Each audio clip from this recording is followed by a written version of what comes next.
So councillors, we will be going through some basic housekeeping first, and then we will start with our public deputations.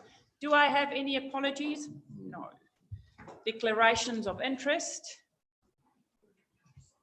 We will be moving on to page 5, where I will ask you to take a look at our non-confidential minutes from January 28, and we will also take page 9. Do I have a mover or a seconder that this is a true record of our meeting? Moved by Councillor Burdett, seconded by Councillor Wharehinga. Is that for both the extraordinary meeting as well as the... Thank you. Any questions in regards to or clarifications in those minutes? Councillor Seymour. Thank you, Madam Chair. I just wondered, with respect to the Gisborne Park Golf Club presentation at 6.1, I wondered if there was any feedback given to them or a response sent to the Gisborne Park Golf Club after that deputation. Through the chair, I know that further work through the team was going to be had through the conversations, but not formally whether we've sent back a response. But we have had contact with them since that day. I understand we have, but I will follow up with you. Thank you. And the second item, Madam Chair, is at 10.1, at 10.1 and 7 bullet points down, where the sentence begins Waka Kotahi.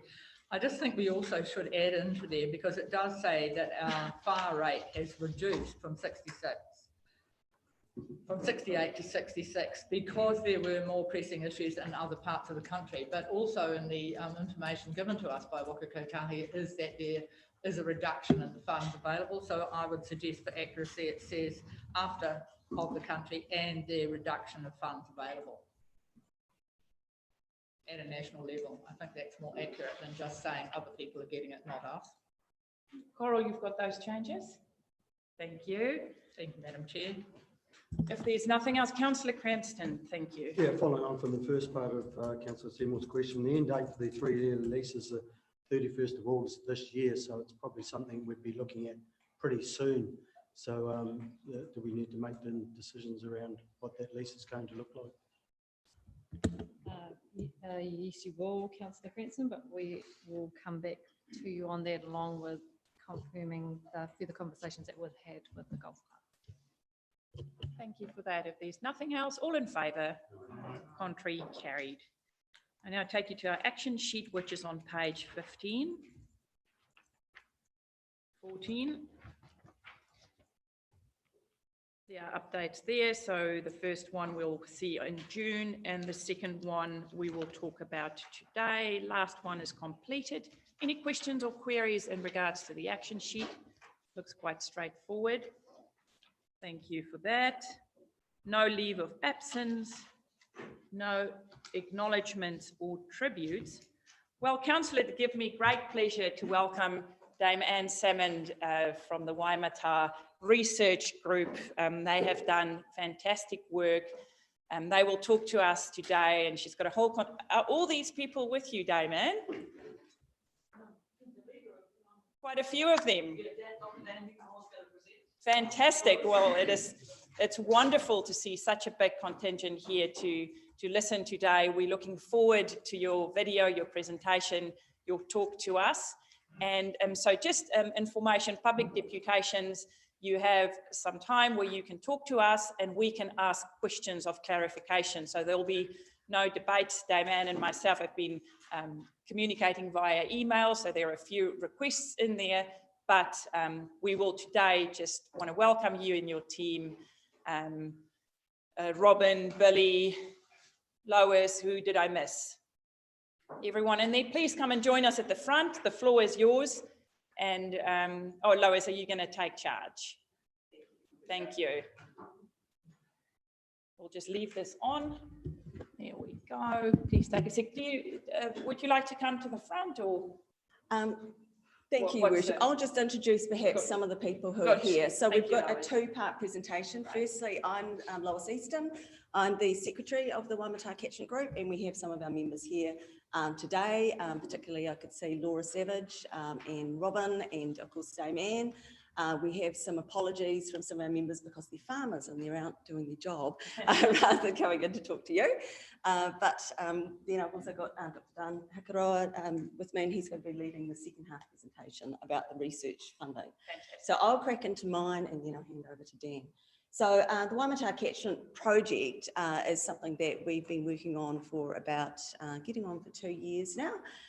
It's a collaborative project, and I can't emphasise that enough. This is what we are about. We are about working together with all of the stakeholders, landowners, iwi, interested parties who care and love the Waimata River. We're focused on a wide range of things, and it's, reflecting different people's interests. Some people really want to improve the water quality in the river. Some people really want to reintroduce Pātiki to the catchment. So we've got a whole range of things that are part of our project, and it's really about bringing people together. So just in terms of where is the Waimata catchment, for those of you who don't know, it's up behind us, and of course, the Waimata River flows just there. So it runs through the heart of Gisborne, probably the most heavily used recreational water body in the region. It's got a 23,600 hectare catchment.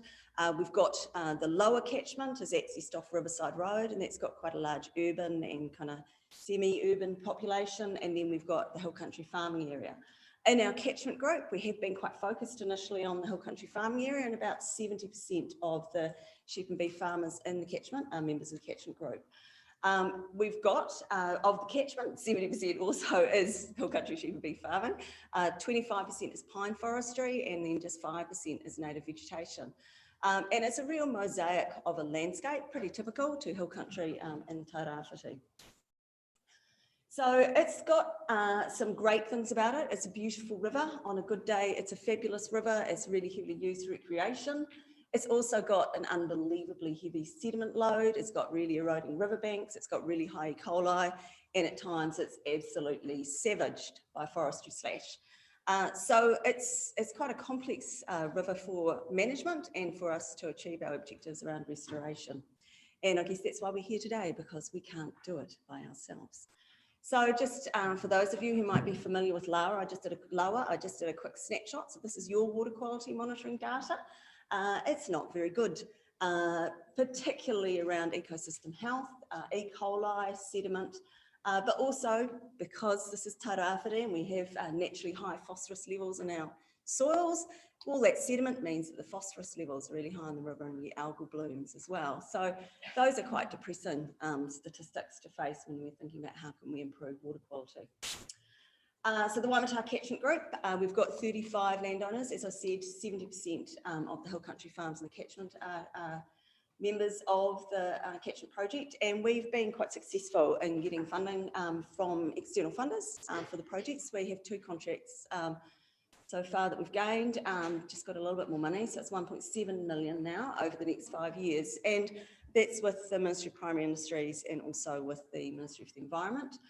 So what we're doing, farm environment planning catchment wide, something that's really important we see for improving the health of the catchment and all its different aspects, is people actually having a plan for what to do. River, stream, wetland fencing, will be fencing 30 kilometres of riverbank over the next 5 years. Native tree planting, around 200,000 plus native trees going in primarily alongside the riverbank. Also, of course, it's a really heavily eroding catchment, so lots of poplar and willow conservation trees on farmland. A lot of on-farm work around water quality monitoring so that people can see their contribution, good and bad, to the catchment, and what the action that we're taking, how that improves and changes things. Lots of field days and workshops. We have a field day on Saturday, and we had a workshop on Tuesday. So we have lots of events, because it's really important that we give every opportunity for people with all of their different interests to be able to learn more and apply that on their own property. So just a little example here of some work that we have done. So this is a farm up in the hill country part of the catchment. Waimata catchment has mud volcanoes, very exciting geologically things, quite challenging to manage if you're the farmer with the mud volcano. So this is one where it's been fenced And planting around the edge of the mud volcano, on the mud volcano itself, is quite an interesting ecosystem. And so it's really, we're just doing weed control and monitoring what happens there to restore that ecosystem. But that work, I would say, has been supported by the council. So thank you. They've got some funding from the Natural Heritage Fund, actually. But a lot of work going on individual farms to really improve the overall environment on the farms. We had predator control workshop earlier in the year, and a lot of enthusiasm for reintroductions of species into the catchment. So Pārteki is a bit of an iconic species for sort of the wetter areas of Tairāwhiti, and so with Hill Country Farms, everyone's got farm dams, farm ponds. We've got a plan to convert some of those to be dual farm ponds and great Pārteki habitat, so that we can reintroduce Pārteki. Nutuku, our sort of iconic kakabeak species, is something we want to bring back into catchment. So a lot of enthusiasm for different things, not just for water quality. So why are we here? Well, we need you. We really need council to be an active supporter. We've done a lot, we've got a lot of funding, but one of the things that is a requirement of our funding contracts is that we can't spend money just randomly on other people's property. You own quite a lot of the Waimata River. You have it as Esplanade Reserve, but actually even more so, you have a lot of as road reserve. So all along Riverside Road, it's actually road reserve. It's really horribly weedy. And in fact, it's the main source of weeds in catchment. So when we drive up Waimata Valley Road and see, what did I see there flowering? Old man's beard everywhere. It's basically just on your land. It's not on the farmer's land because the farmers do weed control. So we really need you to do your bit, to be a good neighbour on your roadsides. Also, we've got a lot of members wanting to come on in the lower part of the catchment, and we're a bit stuck with them. So we help them and we can give them advice about how to manage their property.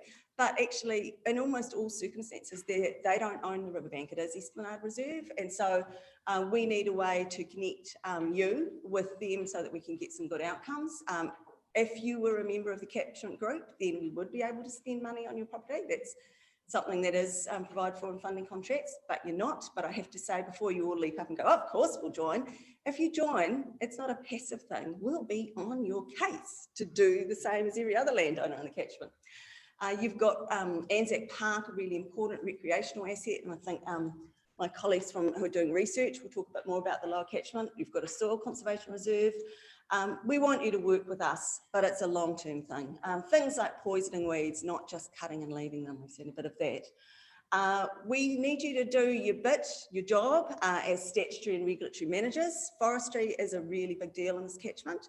I'm really pleased to say that we've had really good participation from forestry companies in all of our workshops and things like that. None of them have joined the catchment group yet, but I'm hoping we'll get them over the line soon. But consenting and compliance is a really big deal. And Forestry Slash, in that event that happened 2 years ago, it's a gift that keeps on giving. I mean, the slash was initially embedded up in the upper parts of the catchment. Every major storm, it moves down, it scours out everything, it dumps sediment all over everything. It's just a really horrible situation. There was a $90,000 fine that was awarded against Aratu. That money nothing has been done by council in terms of remedial work in the catchment. So I guess we really think that it is important that you do your job on that. We don't want to see prosecutions. We actually want to see forestry companies do the right thing. Biosecurity responsibilities, I think I've ranted on about that already. And then the other thing that, of course, is the statutory planning. We're really looking forward to participating in the Waimata Freshwater Catchment Plan. And we will put in a strong submission and support for funding for that, because we know it hasn't been progressed because there hasn't been funding. So I'd just like to thank also our supporters. And again, I'd really like to put Gisborne District Council up on this slide in the future. We've had a tremendous amount of support, obviously, from Ministry of the Environment and MPI in terms of financial support, but also from Beef and Lamb, who've run all our farm environment planning workshops. DOC have been amazing. Landcare Trust, they've only been in Tairāwhiti for less than a year, and they are just awesome. So anyone else who's involved in the catchment group, really encourage you to hook up with Sam and them. And also we've had really great support from Kiwi Too. So I'd really like to thank them. I'm now going to just show a video, but to give some time for that to be loaded up, I'm really happy to take some questions. Any questions of clarification? Thank you, Bill. Microphone. What sort of a legal structure do you have? We're an incorporated society. Councillor Foster and Yeah, then thank you, Councillor thank you, Seymour guys. and then Councillor I Walsall. just see on there, you're saying you prefer spraying to cutting a weed. So do you want glyphosates in the water, in the river, rather than weeds being cut? So what we've seen a lot through your worship is that through the recent COVID funding, there was a tremendous amount of work done cutting silver poplars all around roadsides in the region. They were just cut, and now they're coppice. So now they're all just respouting massively. So if you're going to do things like that, you need to do the whole job, I guess is what we mean. I guess that most of our members are farmers, not inherently opposed to the use of herbicides, you know, the right tool for the right place. And so we will be, you know, we use herbicides as part of our planting programs. It's pretty much the only way you can control some weeds. Yeah. Councillor Seymour. Thank you very much. Great presentation. For the farm plans, are you using beef and lambs template, or has GDC provided you with a template? Oh, so through your worship, we do use the GDC template. So that's got really good resources on the website with your template that was developed. We know Beef and Lamb have just launched a couple of extra modules, so we'll probably poke that in. So they've launched a biodiversity and climate change module, which isn't in your template at the moment. So we'll add them to our Thank farm you. plans. Thank you, Councillor Walsall. My question was just, where are you getting your poplar and willow poles from? And if it's from council, what is it costing you? Through your worship, we do get most of our poplar and willows from council. I actually couldn't tell you off the top of my head what they cost us, but we purchase them, you know, for retail price for the pole and the sleeve. But we do also have some of our farmers have their own nurseries, and also Duke of New Zealand have been very kind and let us access their poplar nursery, which is in the catchment. So we access that as well. Great. Last question, Councillor Wharehenga. Thank you very much, Your Worship. Thank you very much, Lois. I really enjoy listening to you speak. I do want to ask, you've spoken to us about your current engagement as an incorporation. I do want to ask about two specific areas. Can you tell me about the incorporation engagement with Mana Whenua, and also with, you've identified Anzac Park, so also the water users like Mare Kura, kayakers, rowers, etc., etc. Are you able to tell us a bit more about that? So through your worship, I'll just briefly touch on that, and then I think that's probably something that the next presenter will talk a bit more about. But Waimata's a kind of unusual place in that it wasn't really a place of occupation for many iwi members. So the lower part of the catchment has some pa, and they're Ngāti Onioni, and we've had some working with Ngāti Onioni there. But the bulk of the catchment falls within Mahaki. And we've been working principally with Ian Ruru, who's actually done the video that you'll see next. And then the top part of the catchment is Aitanga Hoiti. And so we've kind of got three relationships that we're managing there. But I think it's fair to say that even though all of the iwi are quite interested, it's not a priority area for them because they have limited resources and capacity. So part of our funding is hopefully to enable iwi to be involved in hiko and wānanga to reconnect more with the river. Thank you. Oh, video, yes. Video. Thank you, Heather.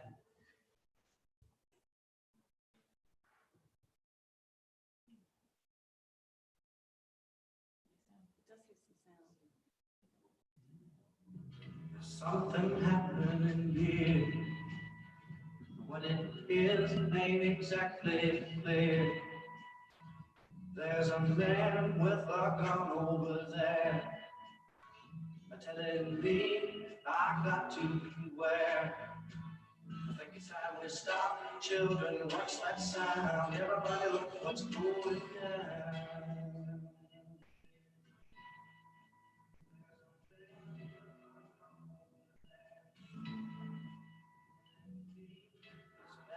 Lines being drawn. Nobody's right if everybody's wrong. Young people speaking their minds, getting so much resistance from behind. Now we stop. Hey, what's that sound? Everybody look what's going down.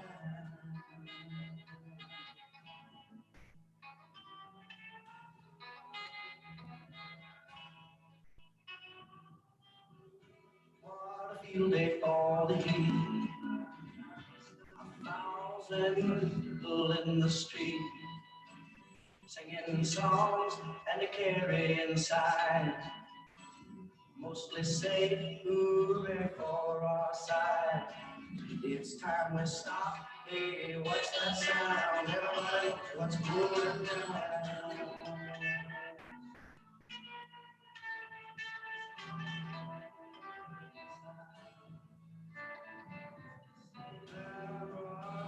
Strikes deep into your life, it will creep. Starts when you're always afraid. Step out of line and come and take you away. You better stop. Hey, what's that sound? Everybody, what's going? You better stop. Hey, what's going? You better stop now. What's that sound? Everybody, what's going? You better stop.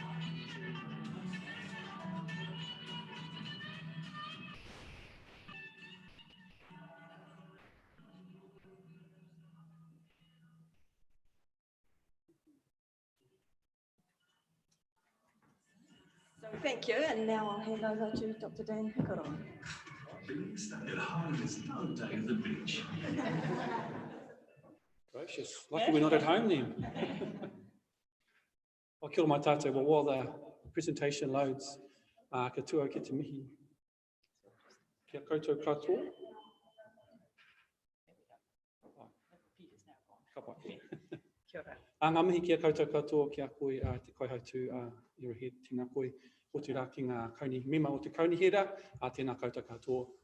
Ngā mema o te wāhi nei, ko toa mai te ata tēnā koutou katoa hoki. Ngā mihi mai taupiri ki Hikurangi, ngā mihi mai Waikato ki Waimata ki Tūrana hoki.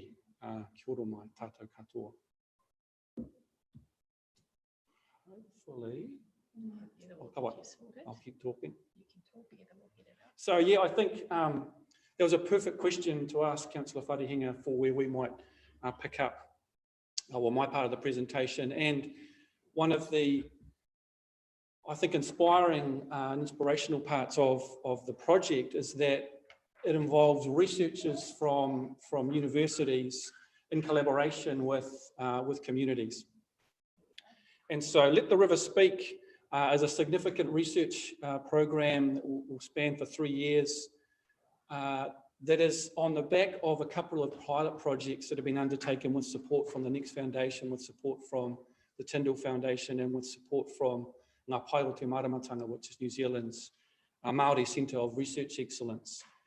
And so this is the next phase. We see those early projects as pilots where we work really closely with Lois and Laura and the members of the catchment, in collaboration also with and employing, or employing's the wrong word, and having many students from the University of Auckland come down to learn about river geomorphology, but with purpose.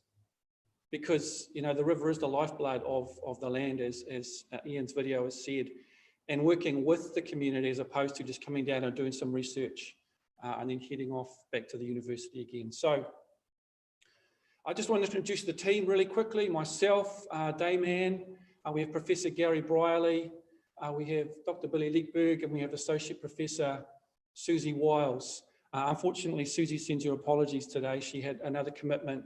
It's that thing that's going around the country at the moment that she's commenting on a lot. But she says her heart is really in the project here. So that's our Tāmaki-based team members. And we also have some Tairāwhiti-based team members. Walton Walker, many of you will know.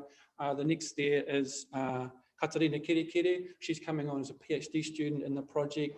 We have Hera Ngata, who is speaking for the top part of the catchment, Te Atanga Hauiti, and of course we have Ian Ruru, who you all know very well. And the key point there is, it isn't just a group coming from a university to do some rangahau, some research, and then hand it over to the communities. This really is a collaborative, co-developed mechanism, and we really value that we have Tairāwhiti-based team members. They are an integral part of the team. So what is it we bring? It's a research project that looks to change the way that we have thought about governing and managing and regulating around our rivers. And what we're actually trying to say is we should listen to what the river is saying. And what that means is when it floods, it's a river telling us it's been constricted. When the slash comes down, it's saying, oh, maybe there's some practices we need to think a little bit more about. We want to tell the stories of the river. We want the people, but we also want the little critters that live in the river. We want the river banks. We want the Pātiki to come back. It doesn't have a story to tell at the moment because it's not there anymore. We also recognise that you, in your role as councillors and regulators and monitors, gather a lot of information. There's also a lot of information out there available via the internet. And we want to be able to give the ability for yourselves and for the catchment teams to get the data in and then try and make sense of it. Because sometimes we get overwhelmed with data, but we have very little knowledge. So we're about to shift from data to ways of knowing. And so the digital river component seeks to try and achieve that. And then the last of the objectives, but certainly not the least, is about once we understand all those things, we want to let the river heal. If we can understand how the river behaves, if we can understand by our actions or our inactions the impact it's having on the health of the river and the health of the people who interact with the river, then we might be able to start making different decisions and better decisions. And that's the part where Susie will play a key role. And I think because I know our time is short this morning, what I'm going to present on the next few slides is an example of some recently completed master's level research. And in fact, we have the two remarkable young women who undertook this research, just to give you a sample of the type of information that has been generated within and alongside the Waimata community.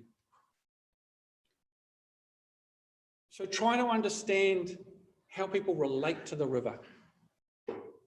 For many years, we turned away from the river. We just dumped our waste in it. We tried to constrict it and control it. And so across the whole span of the catchment, many interviews were undertaken to try and determine how people felt about the river. Did they have a relationship with the river? And there's a lot of text on this slide. The key thing is that the greatest concerns were water quality, were erosion, and water clarity, and all of those are linked. Now, as Lois mentioned, we do understand that there are some unique geological aspects of Tairāwhiti, which means that some of the soils are heavily erodible, and we know that contributes in part to why those concerns are so high. But if we know those concerns and we know the reasons, we really want to be better about what action should we take to let the river heal, to let the people who are on the river heal, to let the animals and organisms that wish to swim and live on the river heal. And then so there was a survey, and there were also some interviews undertaken. And we can see that very much people are inspired by Te Awa Tupua Act, the one in which a river was recognised as a legal personhood. And hence, ko au te awa, ko te awa ko au. I am the river and the river is me. Now, those are Māori words, but those are sentiments felt by virtually everyone who lives in the catchment. And it's about how can we take how people feel and turn it into how people act. And then maybe, with your help, we consider, right, what are the things you're looking to do? Say an integrated catchment plan. What are the regulatory tools you have? What are the monitoring tools you have? How can we start reflecting ko au te awa ko au?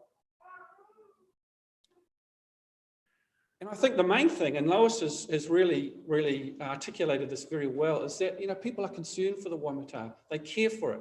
They care about it, and they see themselves and their relationship with it as an extension of the catchment and of the river. And one of the key things they see is that we need to incorporate both the biophysical, which it's fair to say we're pretty good at for the most part, but with the socio-cultural concerns. And maybe that second part hasn't been done so well around the country. And so that's an aspect that we are looking to experiment with the Let the River Speak project. We're looking to engage with communities in new and different ways, and maybe some old ways as well, such as the hikoi, which Lois mentioned, because we know some of these are effective, but we also recognise that we can always be better at what we do. And this research was undertaken to try and understand how the river behaves, to look at the base geology, to look at the different compartments of the river, and the better we can understand how the river behaves, the better we can predict around where to focus our energies. Or if a farmer or a landowner lives in a certain part of the catchment, and it behaves in very different ways. And the more we know about that, the better informed we are about the decisions we make. And so we can see, and I know this is maybe a little bit, the text is a bit small, but we can determine where those areas of increased likelihood of erosion potential are. And then we can start making management decisions around what we might do there.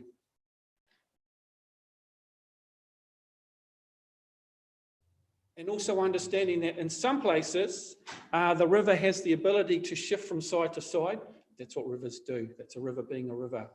But for the geology and in part the way the river has evolved through time, it means that in certain places, it's very limited in its movement. So you don't need to focus so much energy on certain types of actions there, and maybe you can focus energy on different parts.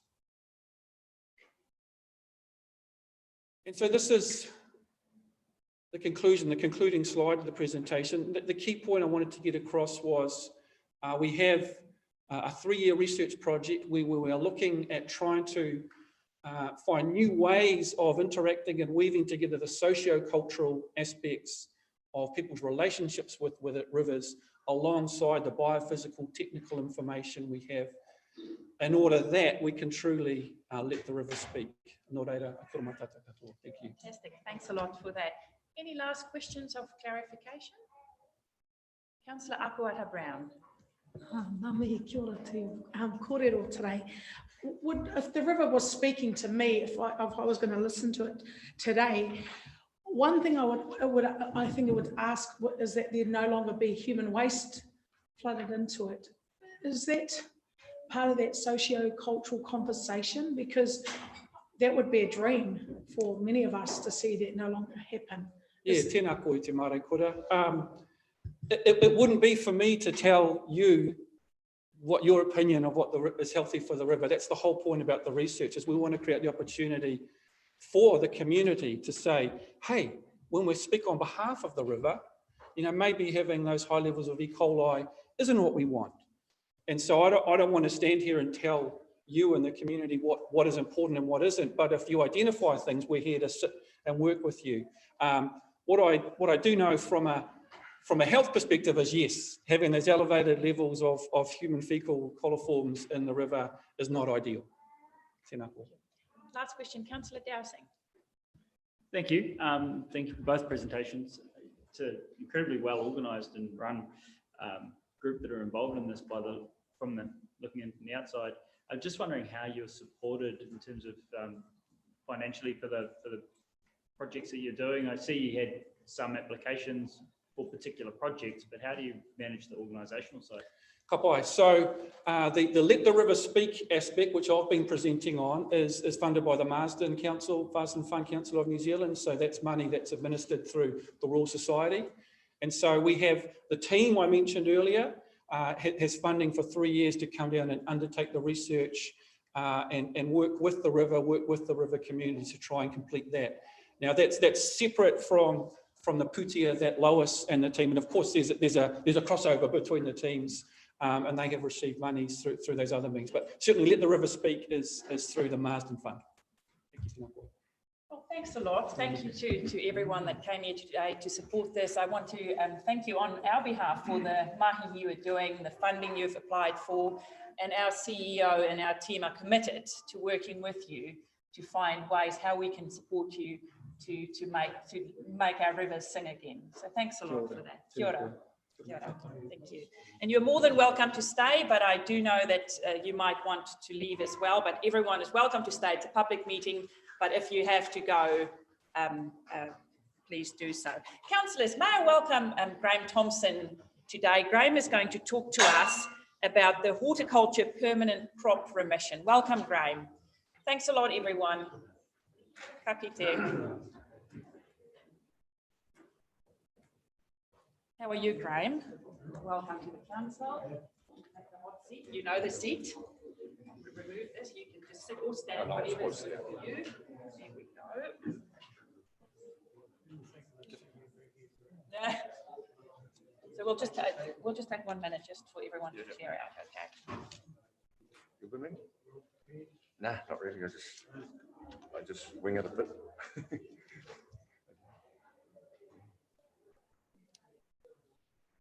Thanks a lot, Graham. The floor is yours. Thank you. Okay, thank you, Your Worship and councillors. I just having been involved in the rates remission policy 20 years ago, and I'm seeing some sort of conversation about it. I thought and still being involved with land that has permanent horticulture, I thought I'd just come and give a point of view, or it's not so much a point of view, probably clarify some issues or around some of the conversation that's going on at the moment. Now you would have all read the report that outlined how the remission was first given, and that was after we changed from a various array of tax to capital value tax right back in the early 2000s, and that was probably my first term, and there's a couple of faces here still from those times that would be there. And we had to make it work. It was because we had such a complicated array of systems.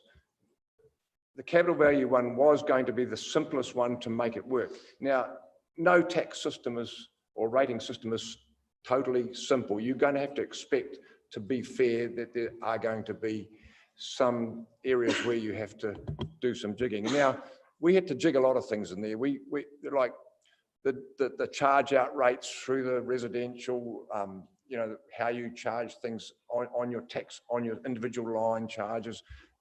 And we finally came up with one major problem left over, and that was the anomaly of how much permanent cropping land was going to pay in rates. And we could have done several ways of getting it down. We could just brought the line charges down or whatever, but there was the remission of the permanent crops was the simple one. That was the simple way to do it.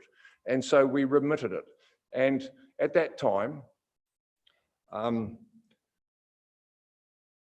that was the basic reason, but there was more talk than that, and that doesn't come in the report. That doesn't show in the report. There was a lot more talk around why we should do that.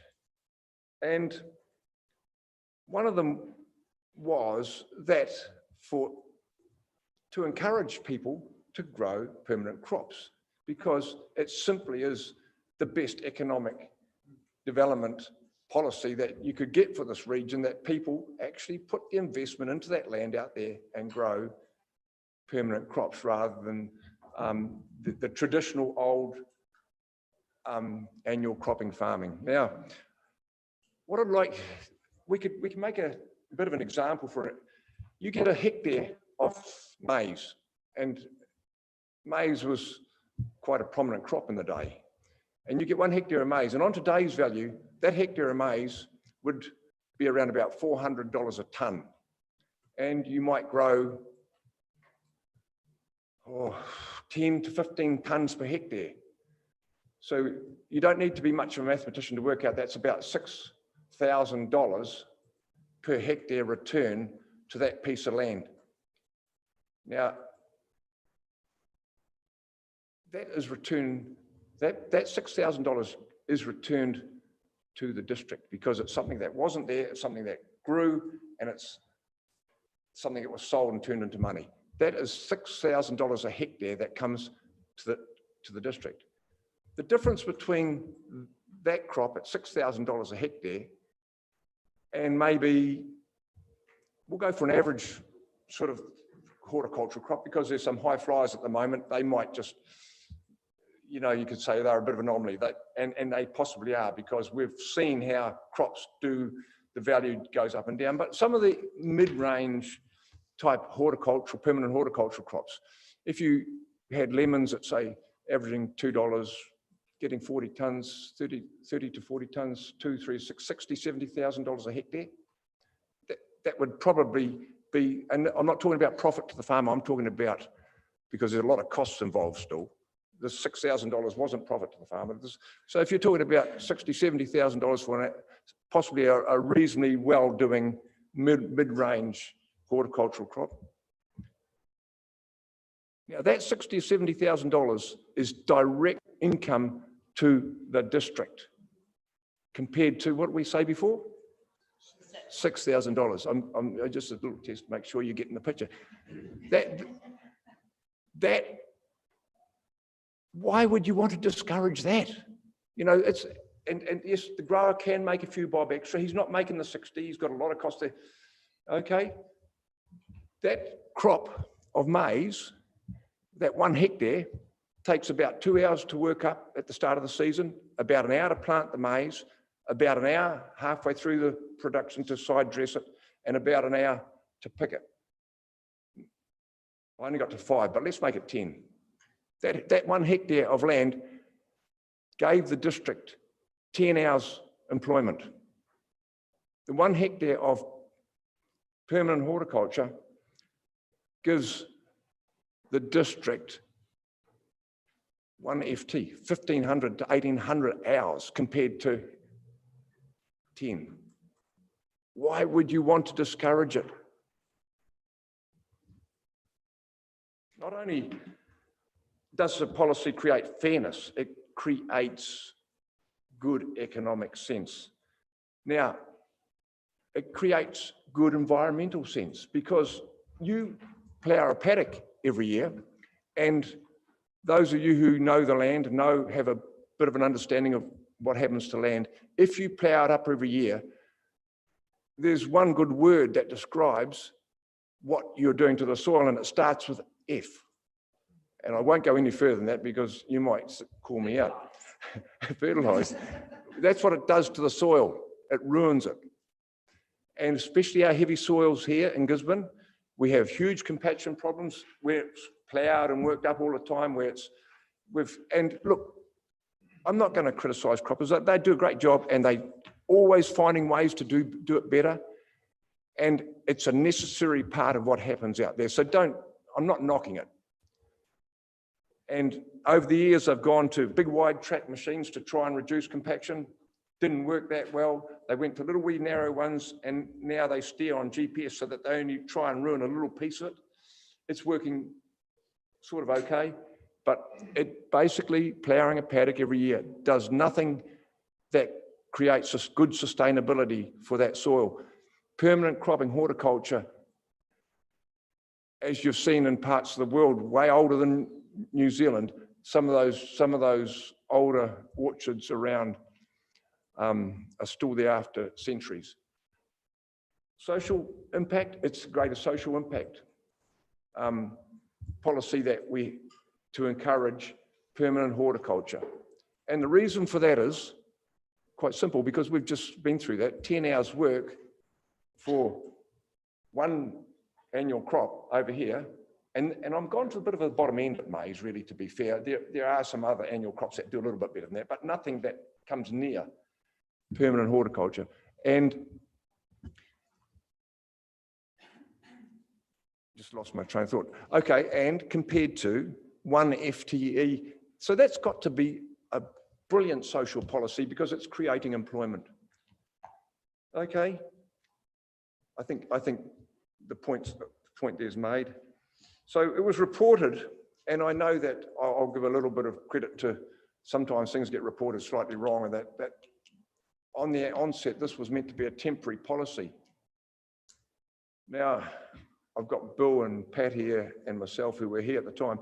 I don't think that was ever the position when this policy was established. It was set up to create fairness, and unless, like anything, unless things change, you're the ones who decide whether policies change. And unless the fairness issue and the other issues that I've just described have changed, then I can't understand why the suggestion would be it was a temporary policy. Now, if anything, the fairness issue has got worse if you were to change it, because in those days, you might have had $50,000 for a hectare of land and maybe $50,000 extra for capital value on your cropping value, on your crop value. Now, and I'll go to the high flyer, you've got $250,000 for the value of the land, and everybody expects to pay rates on the value of the land, that's no question of that.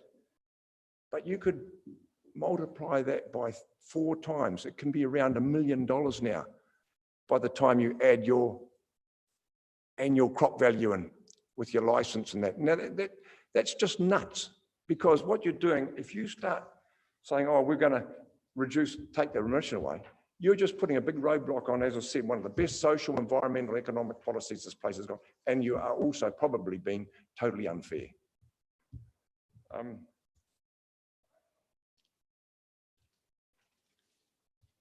The conversation coming out, I hear that, oh, we have to do something because capital values in the city have gone up so high, we have to find some external source of funding or some other funding to try and sort of relieve some of those, the costs imposed on the city ratepayers because of their high values. And again, this is just a conversation that emanates out, and as you all know, it does. You get to hear sort of whispers in it, and it mightn't be quite exactly accurate, but it's now. If you understand the rating system, you would know that the capital values in town probably going up like that almost have no impact whatsoever on your rates. They will have no impact whatsoever on your rates because 80% or 85% of the actual rating units in this district are residential, city residential. They've all gone up about the same, about 50, 60, whatever. All the land outside has almost gone up the same. Everybody goes up the same. There is no impact on your rates impact. More so, it works the other way around.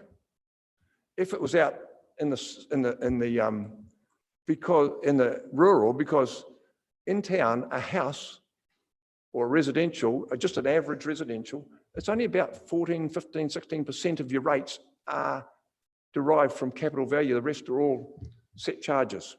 So it's very little capital value portion of your rates for a house in town. So therefore, even if I was totally wrong in what I stated before and I'm not, it's not going to be that big a change.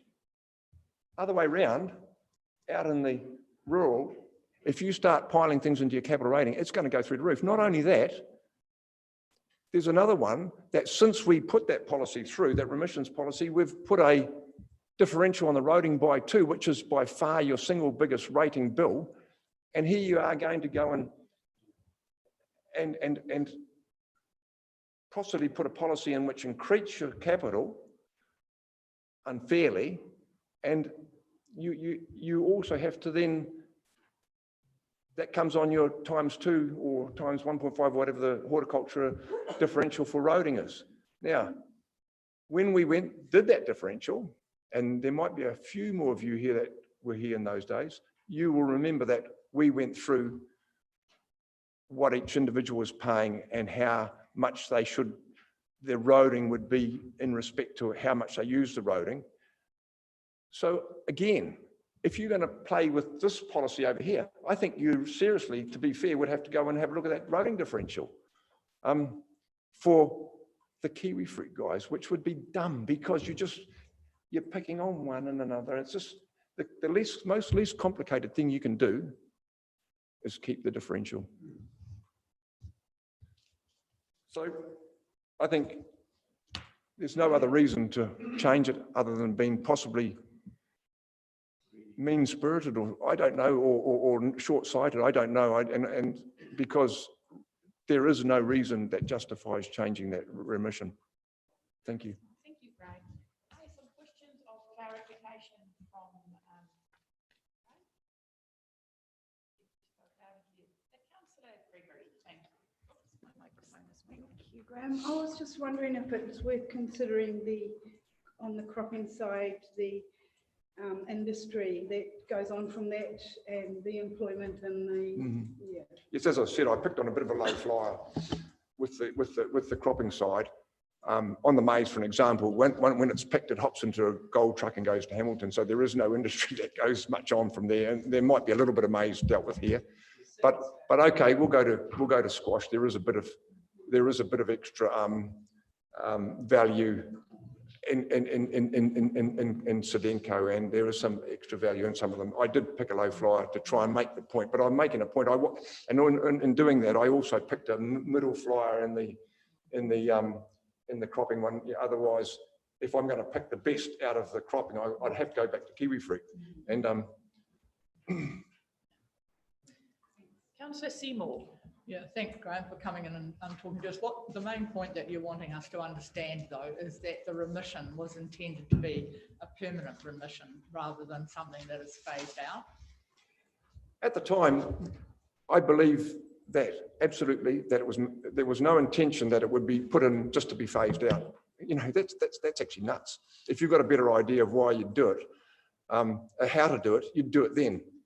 We didn't at the time, unless you've got a better idea of how to do it fairly now, you know. And again, like, no policy is permanent forever. I buy into that. But it's like, then you'd have to say that no policy we've got was intended to be permanent, you know, like, but don't pick on one and make it and send a message that, oh, it was meant to be phased out, so let's do it now. Councillor Dowsing, and then Foster, last question, Worsnop. Thank you. Thank you. I'm going to play a little bit of devil's advocate. Just make sure you ask a question. Thank you. So you've highlighted that that in your examples, one option is 6,000 per hectare, the other one is near 10 times as much. Do you not think that ability to pay comes into the equation when you're discussing the rating, when you put it in context of the region?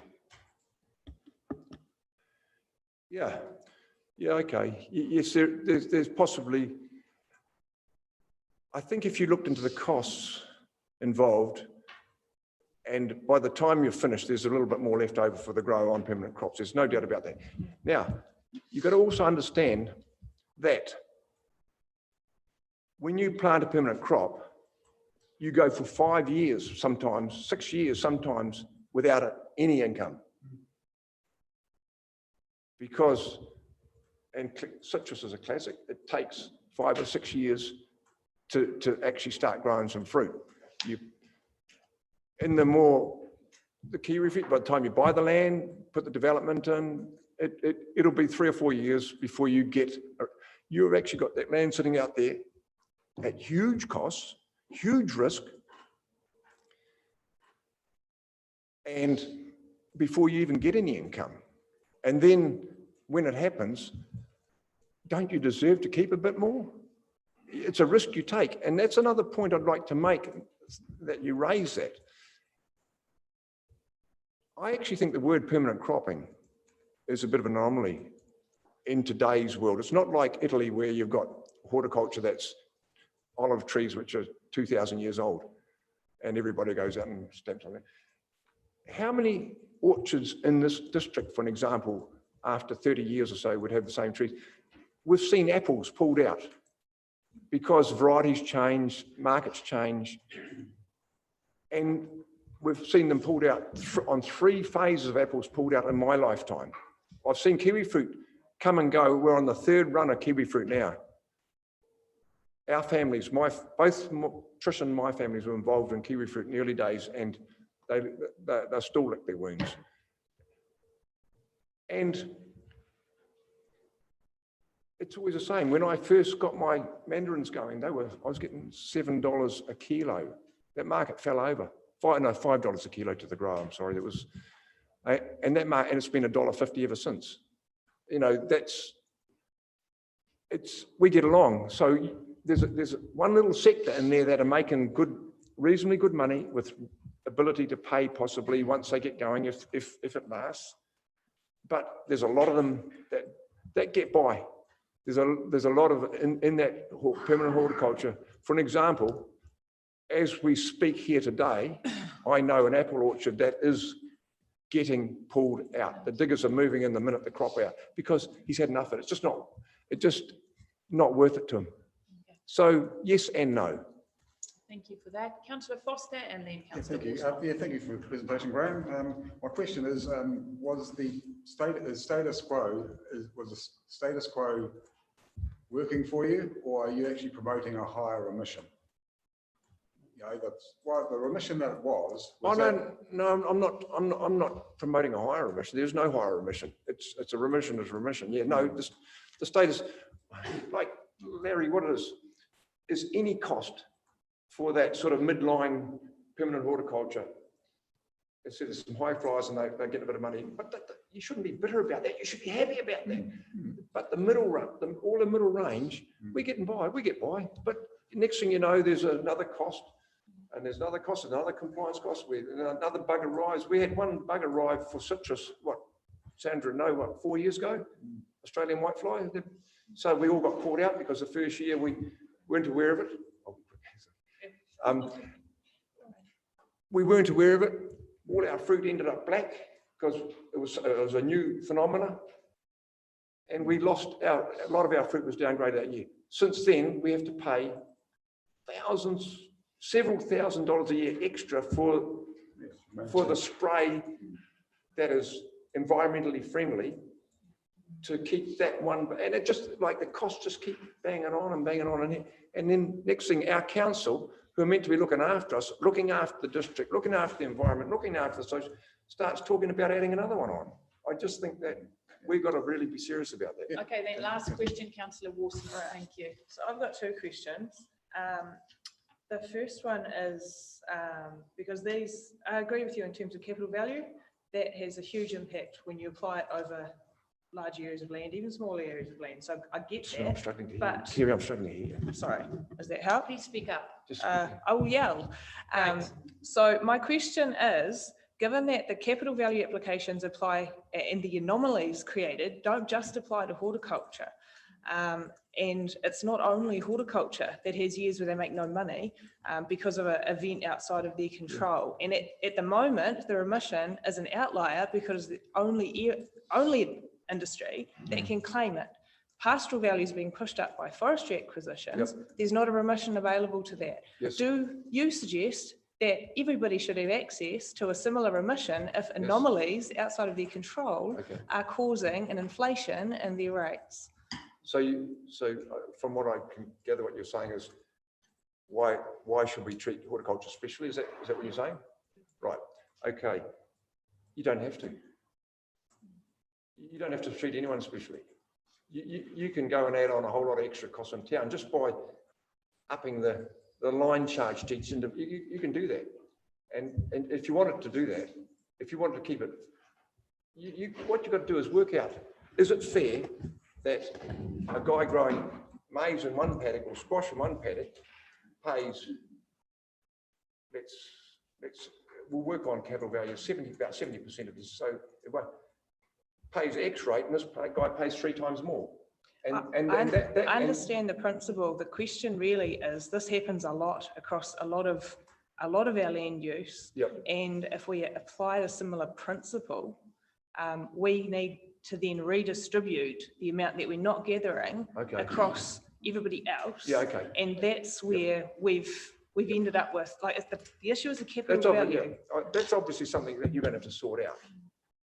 But generally what happens if you take off $500,000 extra out of someone and divide it across the extra 18,000 rating units, it works out that one group of people are paying $10,000 extra a year and the other people save $3.50. And you've got to decide how to make it fair. That's your job. And the simplest way is to do it without killing an industry which is doing so brilliantly for this district. It's a golden goose in this district, and the way to do it is probably just leave the remission on. Sorry. Right. Hey, Graham, thanks so much. And you are aware, I know, because I had lunch with Bill Thorpe on Monday, that you will also be doing a formal submission to our 10-year plan. So thank you for today, and please join us for a cup of tea. Councillors, we will be starting work 10:15. Thank you. Thanks, Graham. Grab a cup with us.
One more minute and then we'll go.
So now we move on to, I want to welcome our comms team and thank them for the consultation document they have put together for us.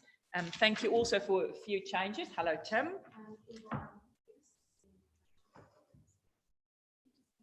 Thank you, Tim.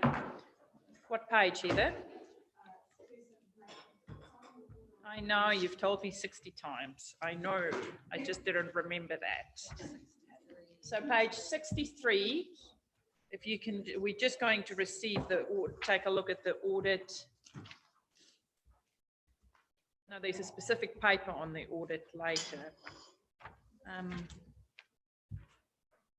6, no. There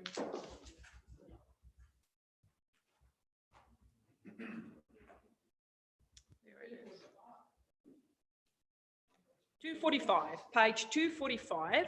So just before we move on, it is the Ernst & Young closing report on our consultation. And welcome Karen and David. Good to see you again, David. Good morning. Thank you for joining us. So do you want to have a little kōrero and then we'll open the floor to ask if there are some questions from the councillors? Absolutely. Good morning and thank you. We'll take the paper as read and just highlight a couple of key items. It's probably easiest to do most of that from the executive summary in our report, which is on page 4 of our report, or page 251 of the papers, and that gives a bit of a summary on audit progress and our findings. Looking at the top left box on that page, which gives an update on the audit status. At the point in time we issued this report, we had 6 open items. I can confirm that we've now closed 3 of those items. There are 3 remaining open items, and those remaining items are essentially formalities. So it's things like us receiving the signed representation letter, a final version of the consultation document, and anything that comes out of sessions like today's sessions and dealing with that. Moving down one box to where we've summarised the audit differences, I can confirm that we had no audit differences relating to the financial modelling, but it would be worth noting that we're proposing to issue an opinion which includes an emphasis of matter relating to water reform. Council has followed the guidance on this matter and modelled the 10-year period, including the water assets. Without modifying our opinion, we're proposing to draw readers' attention to the uncertainty associated with this matter, and it's been appropriately disclosed in Council's consultation document, so we'll just effectively be referring to the place in Council's consultation document where it is appropriately disclosed.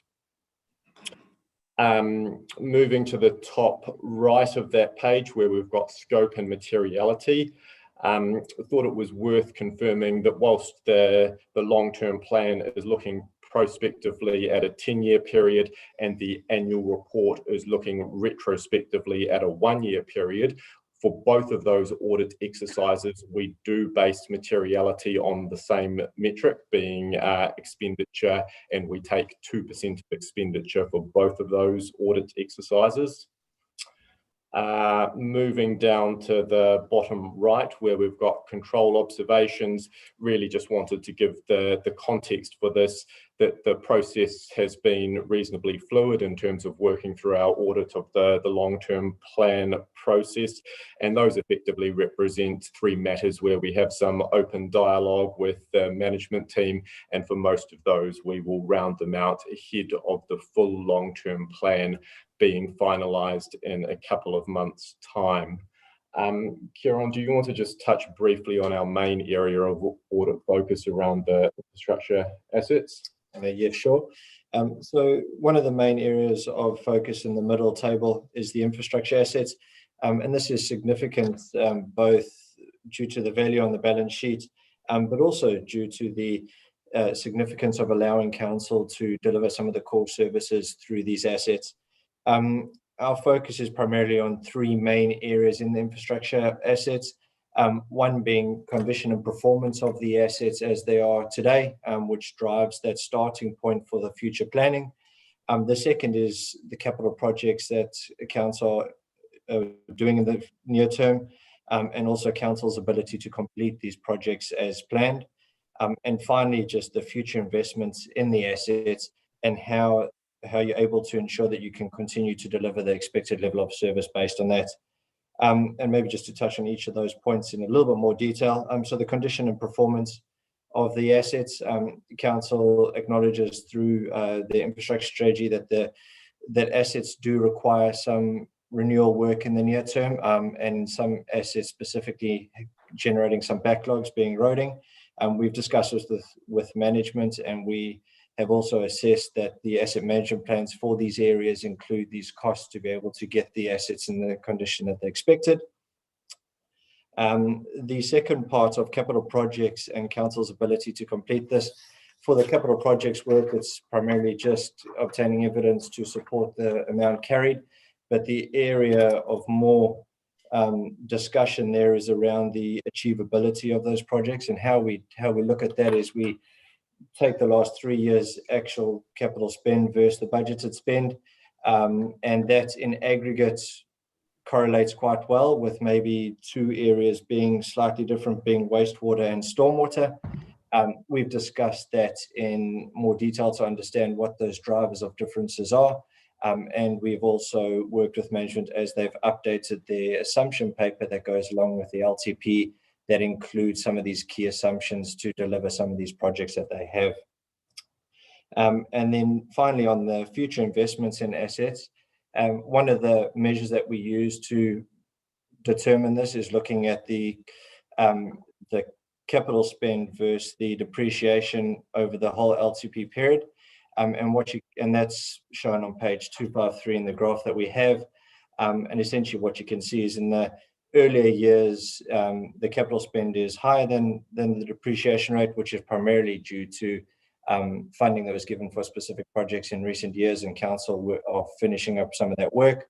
But over that whole period, you can kind of see it kind of averages at about 98%, which is about within reason of what we'd expect. And that's probably all we'd want to touch on in our report, but happy to answer any questions from council. Thank you, David. Thank you, Kieran. Any questions? Councillor Cranston, thank you. Yeah, thank you. Under infrastructure assets, the figure quoted for the Olympic pool is very outdated and been outdated for quite a long time. Is that material for the report?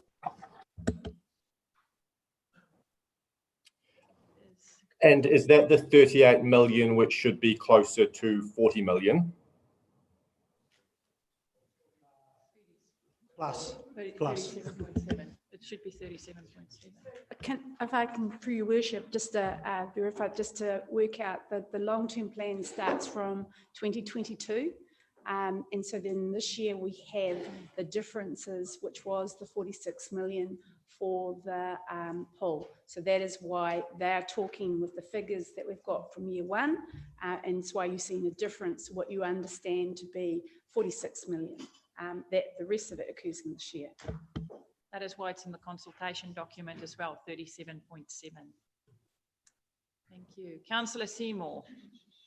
Thank you very much, gentlemen, for your presentation. I'm on page 254, and I just want to get a bit of feeling from where you've commented on the interest rate that has been placed across the whole 10 years at 3.4, and you've acknowledged that we're able to borrow at a good deal lower rate.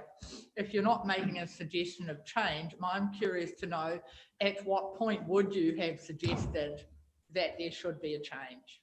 If you've alluded to the fact it's low and it may go higher, or is that just a conservative coverall?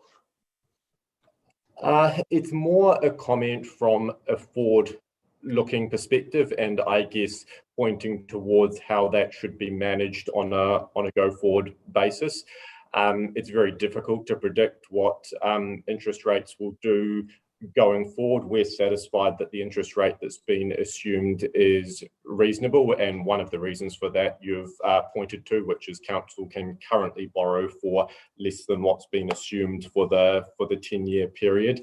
But given the quantum of debt on the books and the low levels that interest rates are currently at, it is feasible that in, say, 5 years' time, that rate would have moved significantly and could have even doubled is possible. And so it's more a point around how council manage that going forward in terms of understanding how both interest rates are moving at any point in time and what the current forecasts are at that point in time going forward. But as we sit here today, we're comfortable with the assumption that's been used. So supplementary, Madam Chair, would you not be, having made the comments, are you not suggesting that there should be a different rate there, or you're happy with the comment? And if you're happy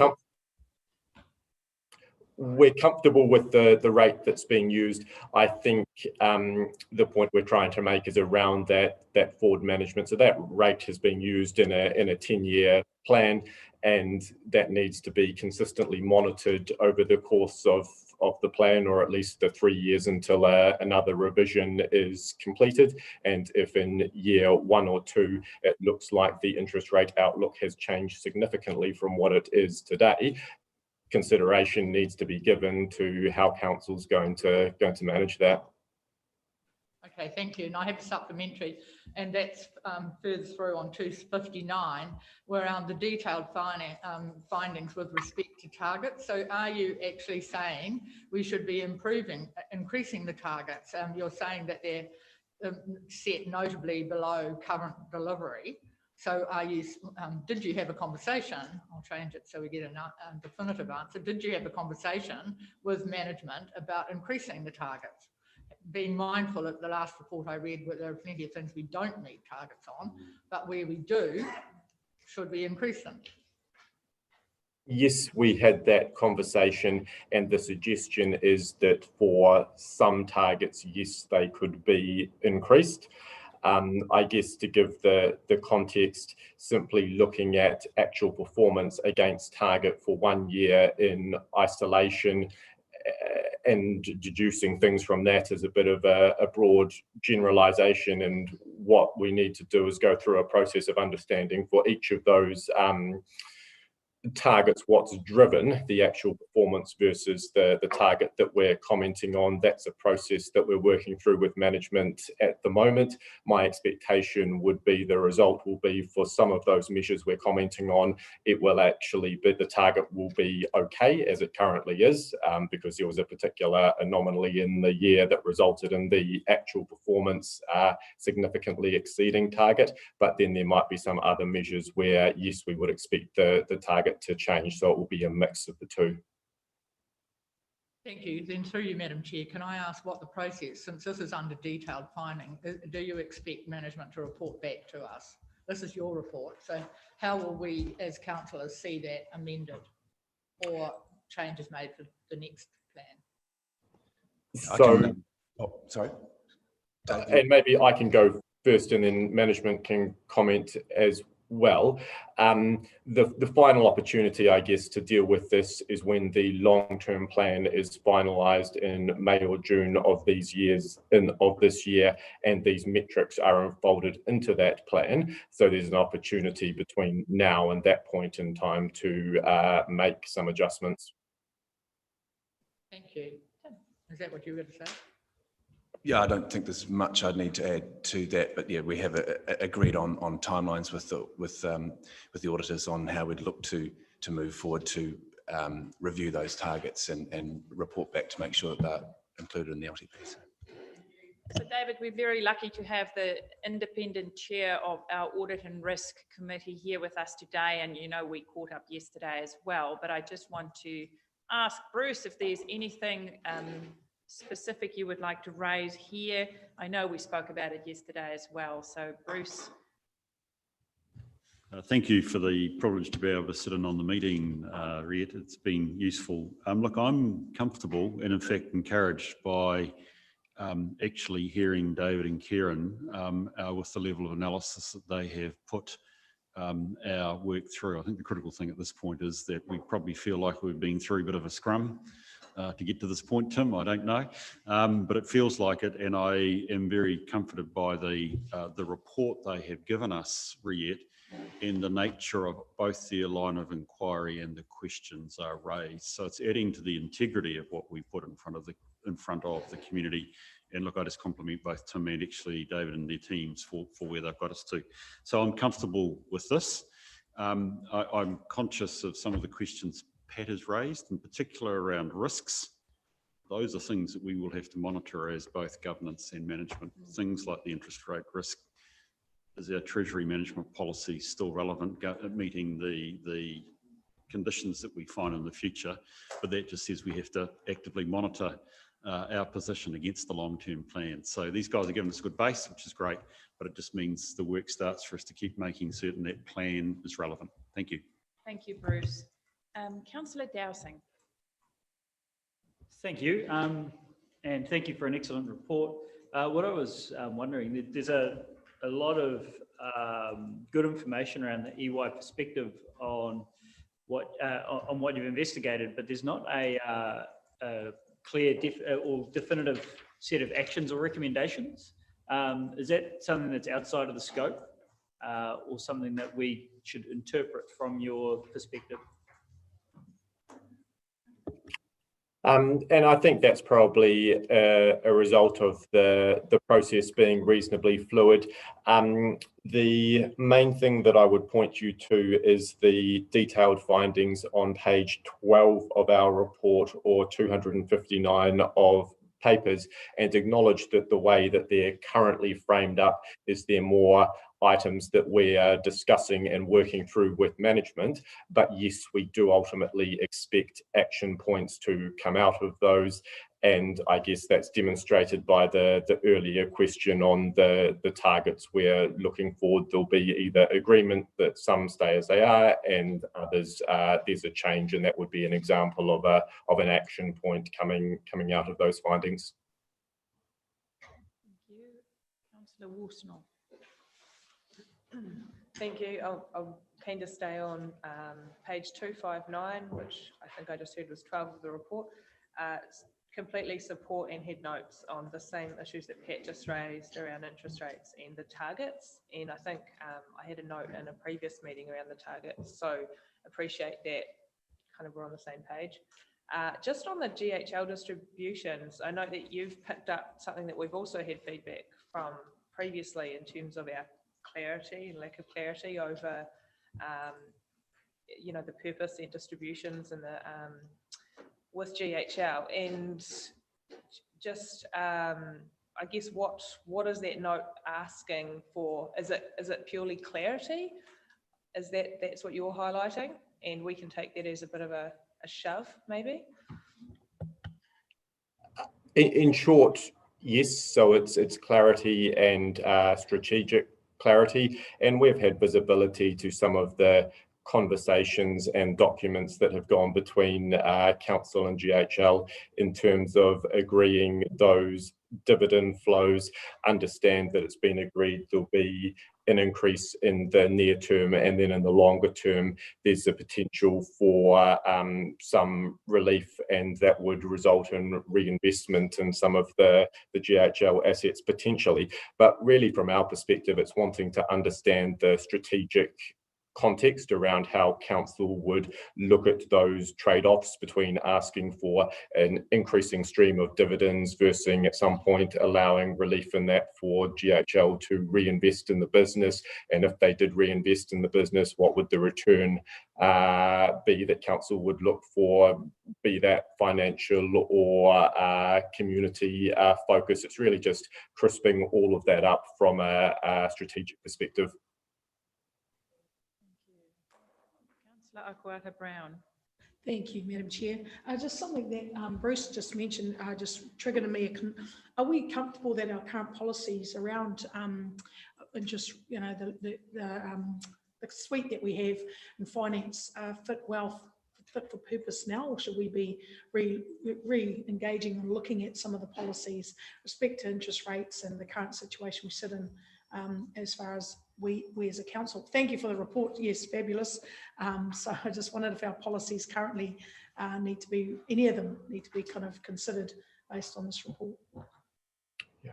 So we've gone through a process of looking at the policies as they currently stand along with management. Our view would be that those policies are reasonable for the current circumstances.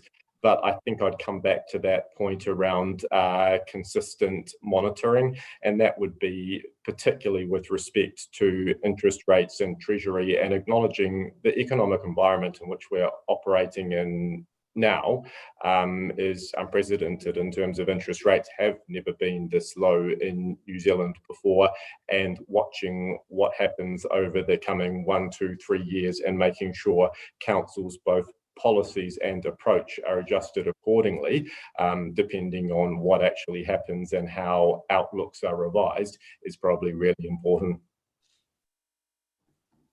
Okay. Any more questions of David or Kieran in regards to the consultation document paper, which is on page 245? If not, can I have someone move it? Councillor Wharehinga, is there a seconder? Councillor Seymour. Thanks a lot, David and Kieran. Thank you for your input, and we look forward to working with you through this process. Thanks a lot for joining us today. Kia ora. Thank you. Cheers, everyone. All in favour? Contrary? Carried. Thank you. Thank you, Tim. So now we're going to move back to page 7, which is our consultation document. And 17. It says 7 on my order of the day. Okay, so we are on page 17, councillors. Are we going to have kōrero first, and then we'll open it up for questions from the floor? Thank you, Tim. Kia ora koutou. Thank you, everybody. It's been a big collective effort to get the consultation document to this stage, and I just want to thank sort of all the members of the staff around the organisation, in particular the comms team, the performance team, and the finance team for all the work to sort of to bring the organisation together.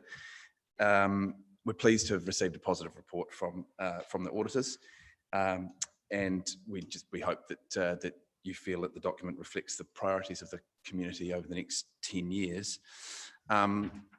Just before we discuss, as the Mayor mentioned previously, we do have a change sheet. So the document that you have on your agenda, it's almost exactly the same as what we have now. There's been a few minor changes that we have there. I mean, they're mainly grammatical, one or two in terms of the changing names and that sort of thing. So, I mean, open to discussing any of those changes if you need any clarification.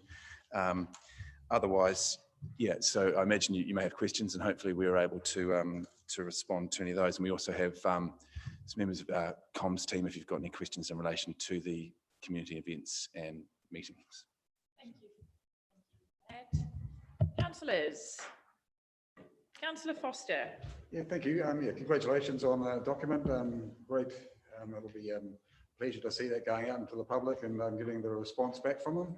But my question is, normally in the past we have community meetings at Wainui, and this has been excluded this time. So can I ask why there's no meeting at Wainui School? So through your worship, we canvassed this previously around the community engagement approach. So there are engagement events that are happening around the district, and that for those councillors that specifically requested a face-to-face meeting, traditional town hall type approach or something different, you were to be in contact with the team that would have helped you to deliver that. So some of the councillors have taken up that opportunity. Okay, Councillor Seymour.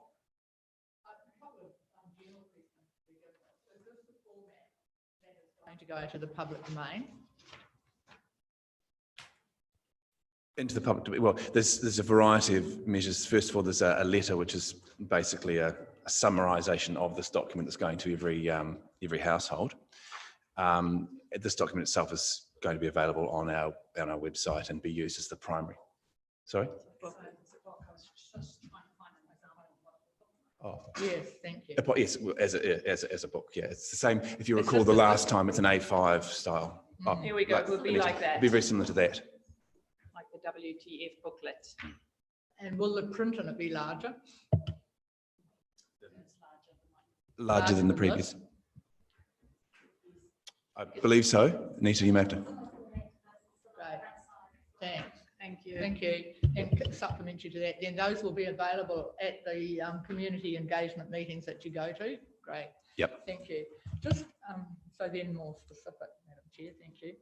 If I look at page 30 and under infrastructure, and it says our challenges, and there are 3, and they're absolutely fine. And one is improve the quality of our roads, and there's probably about 10 responses, and only one of them relates to roads. And if we think about what we hear at our meetings, it's all about our roads. So is there some way that we can encapsulate, because I'm sure you're doing the work, but we're just not telling people. So if you look at the very first one, is improve the quality of our roads is a challenge. And it's good, the format, like we know what our challenges are and what our response is, but the only response is maintaining our roading network and prepare for climate change. Well, that's not going to capture hundreds of your ratepayers that pay very substantial amounts of money for rate. So can we just manage to capture something a bit more meaningful for those who are interested in their roads? Mindful that some people, that's pretty much all they get for their rates. Councillor Waugh's not nodding. She's always hot on roads. So can we just see about how, and the other question that I did flag my query about is the next 14, and it just, I need to be reminded, 14 of the document, 14 of the, it's only 2 pages over. What was the driver of the increased debt? If you go across that line on the graph on the top of the page, and I'm sure our public will ask us, and we know part of it's wastewater, but if you look to year 2027, if people read this further out, that goes up 7 million, 6 million, 10 million, 3 and 11 million. What is the driver for those capital projects? Because I can't remember. I'm not sure if anyone else can either. Bring out the... Pauline, thank you. Through worship, there's a number of them that were there. One is obviously our wastewater treatment plant in year 1, which is the biggest jump. We also have the Waipoa flood control protection, which goes out in increments all the way through. We have Waineki, which is kind of the 6 million over the course of the long-term plan. But the other 1 million funded by rate. 6 million for debt. This is debt? Yes. Yes. And then the other biggest driver that is in here, as we've mentioned before, that the TRMP and the freshwater plan, they were significant costs over the long-term plan of 25 million, and that over the course of that, we would be loan funding that part of it over the 10 years, and that's the increments, and you can see it going down thereafter. Thank you very much for that. Is there some way that even at a PRACED level, some indication can be given to the public about what those quite large increases are? Because otherwise it is a bit meaningless. I mean, we've all talked about it in here and we know they will get drawn together, but those are large increases. And while they're capital, we still have to borrow for the interest, and the point's been made already, who knows what the interest will be by 2027. So is there some way through you, Madam Chair, that a bit more script can be provided, that just even bullet points what those particular items might be? Through your worship, can I just add that in the options, which is your considerations, they have got the debt impact of the preferred option versus the not preferred. Can you remove timelines? So, sorry, I'm a little bit lost on the sort of the number of the actual document itself. It says, say, 22. So on there, we've got our water pipes. It says the impact, you've got the big coloured sections. This is the preferred option and the not, and it says this is 3.2 million. If it's not, we wanted to do more, but what was the other impacts? And as you go through, you can see the impacts of the various big items that we're discussing within there. So that kind of detail is within that part, as opposed to... Well, perhaps we could reference it then. I mean, one sentence would actually refer people, as you rightly say. Mind you, resilient communities doesn't, and we take sustainability seriously, doesn't actually tell you where the money's being spent. But I just think maybe you could reference on page 14, this is the coloured document 14, more detail that follows on subsequent pages, because it does. But unless you absolutely have a mind to sit down and pore through this in detail, I don't think our members of the public are going to actually get a lot out of it. So can there maybe be a reference just there to these timelines which shows when those capital investments or money are spent that increase our debt? No, take it? Yep.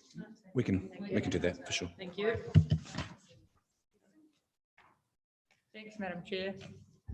Okay, next, I did see a hand. Councillor Wharehinga, Cranston, Worsnop. Thank you. Thank you very much, Your Worship. I'm actually happy to move this draft document. We've workshopped a lot of the information that has gone into this doc, and I love the fact that around this table that we're really diligent, and I think given an infinite amount of time, would find an infinite amount of things to kind of tweak in regards to this document, which is why I'm actually happy to move this draft document, because in essence, it's actually a really good document. It's really well informed. I'd like to thank staff actually for making this a very informational document. And also I'd like to thank us around the table, because we really interrogated the hell out of that information, and we still continue to do today. But my biggest shout out is going to be one to our comms team, and also into the future for our comms team, because it's really difficult to take something that's so technically specific and so politically charged and so really, really complex, and be able to convey that to our public in the multiple ways that the public want us to communicate this information to them. And that brings me to my next point. I urge the public to submit, like I'd really love for the public to submit in regards to this, and to tick the box to say that they want to come and present at our hearings.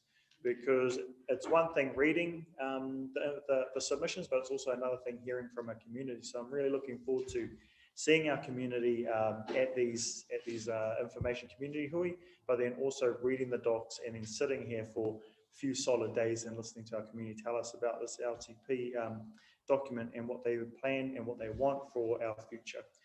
So on that note, Madam Chair, I'm happy to move this document. Councillor Cranston, thank you. Yeah, thanks. Page 64, I kind of was thinking this might be something Councillor Seymour might jump on, but I'm a little bit ambivalent about it, but I think that there could be a bit of criticism on the way it's presented, that the city, residential city and the residential rural will only have to buy one less cup of noodles or one less bag of potato chips a week, and the forestry will only have to buy one less Angus beef rump steak a week. I just don't know about putting that in. That's been flagged and it will be removed. Yep. So that Through the, still give the amount, but just take away what something is. Still say it's this per week. That's fine, but But you don't don't wanna- do that. The extra bit, please. I don't like that. Thank you, Councillor Cranston. Is that it? Thank you. We move on to Councillor Worsnop and then Akwata Brown. Thank you. Thank you. I'm not sure if you want typos, but on page You can 30 email those through. Thank Cool. you. All right. On page 58, I'm glad that we're highlighting and the auditor highlights it on page 58, sorry, the three waters, and we've got it in the body of the report, so I appreciate that. I think it's good opportunity to socialise it.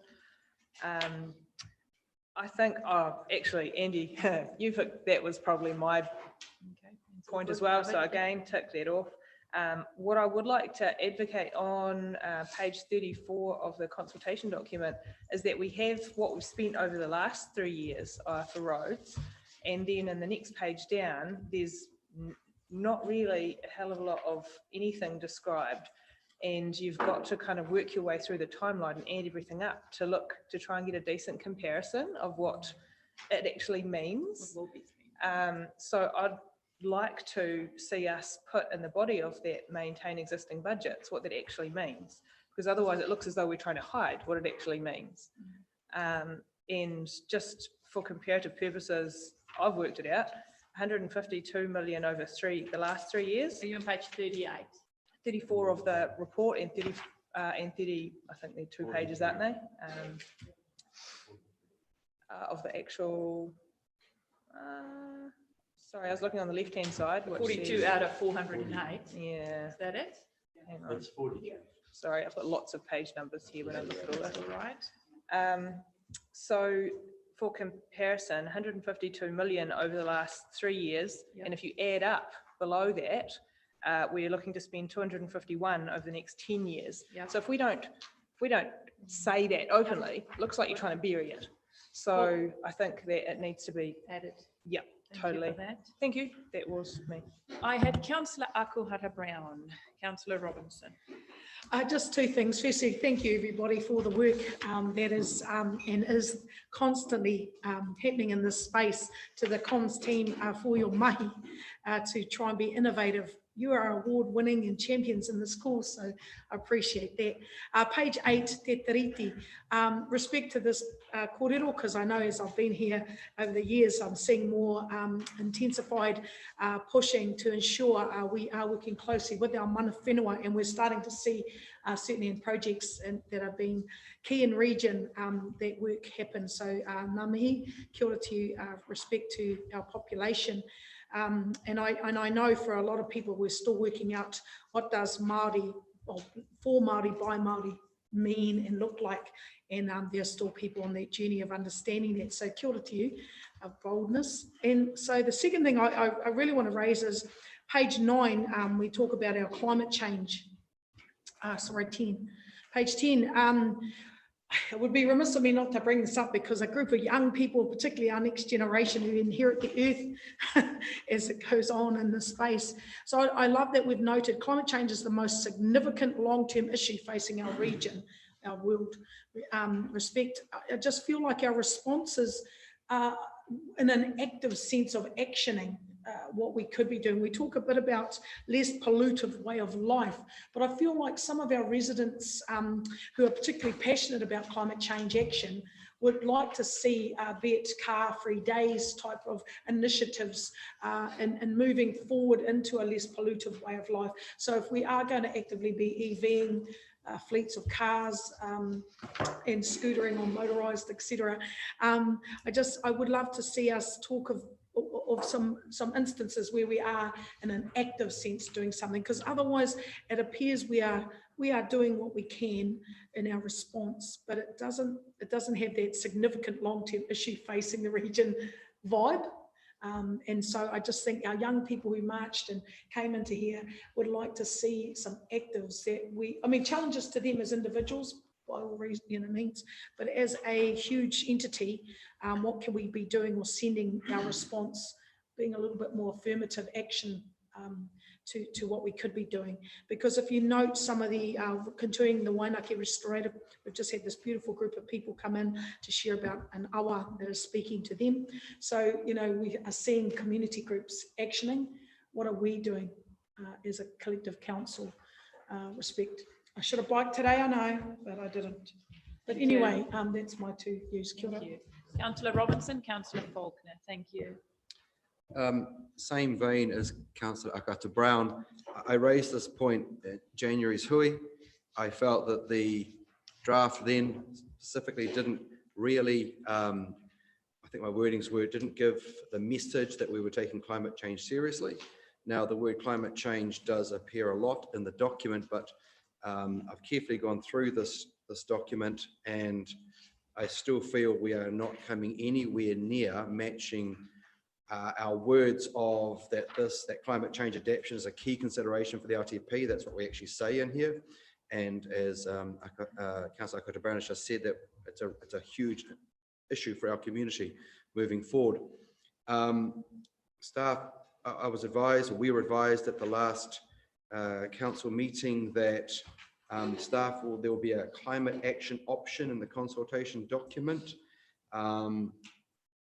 I don't know if I'm missing that when I'm reading this, but if our response on page 10 seems to be the most significant part of this document, the purple box under climate change, I think that is significantly deficient and doesn't come anywhere near close to meeting the expectations of our community, nor actually discharging the obligation that we've said we will undertake.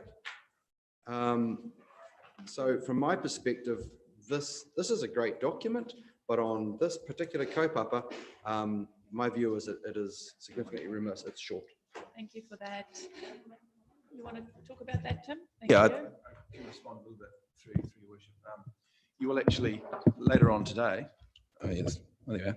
Later on today, I think you'll be receiving in the agenda the response to the Climate Change Commission submission, and I think it's a significant piece of information in that there are a lot of recommendations that come out of that Climate Change Commission report that will place a lot of requirements on council over the next few years if the government enact the number of those recommendations. And so the next 3 years we're in very much a sort of a planning phase. So you'll notice there's information there around the risk assessment work to prepare for the regional impacts of climate change, and then there's also developing and implementing regional and council mitigation plans to move to a low emissions way of life. Now those are, they may not be hard actions, but there's a lot of planning involved in working through that. And the reality is over the next 3 years, there'll be a significant number of requirements placed on the council to deliver.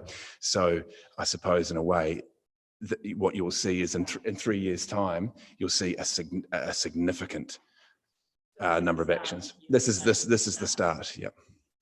Okay, but so supplementary, Madam Chair, what you just told us is really important. I didn't get a sense of that in this document. That needs to be communicated to our community really, really clearly, but also not actually we're going to wait for something to come in 3 years' time, but we're going to be more proactive. Yep. The NIWA climate impact report that we got, which there's a reference in here somewhere, I couldn't find it again under haste. It's just a tagline to say, here's the link to it. All those recommendations or concerns aren't captured in this document, and our community is saying, we really want action and we want to know what you're going to do about it now, not we're preparing ourselves to respond in 3 years' time. Thank you for that. And you've got the notice, Tim. Thank you for that. Paulie. Free Worship, I just want to point out that actually our response says the things that we are doing. And in the first one, it says we're assessing and planning to prepare for that, and that's the impacts of it. But it also mentions that there's the Waipawa flood control. And if you look at that, that's 33 million that we are spending. We're also doing the Wainaki restoration, that's 18 million.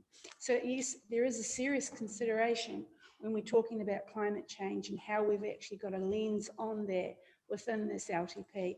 And that's trying to say, this is our response of how we're doing it, but we know that we're probably going to have to do more once we've assessed the impacts, fully assess of it in 3 years' time. So that is sort of the snapshot of what we're doing and how we've assessed it through this long-term plan.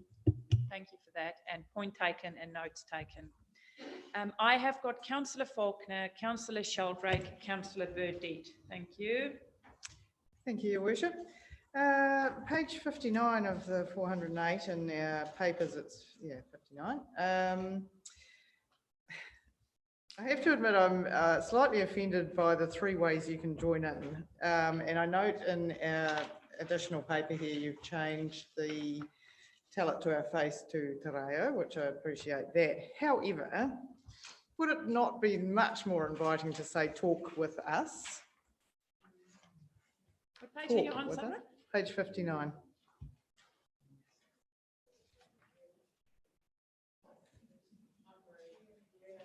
Right, All right. 3 of That's all those good. offend me deeply because you can say That's talk all with good. us. I can change that. Yep. You can say online, and you can say by mail, because if I choose to post something these days, consider it a privilege that I have posted something to you. I am not a snail. Good, thank you. Is that it? Thank you for that.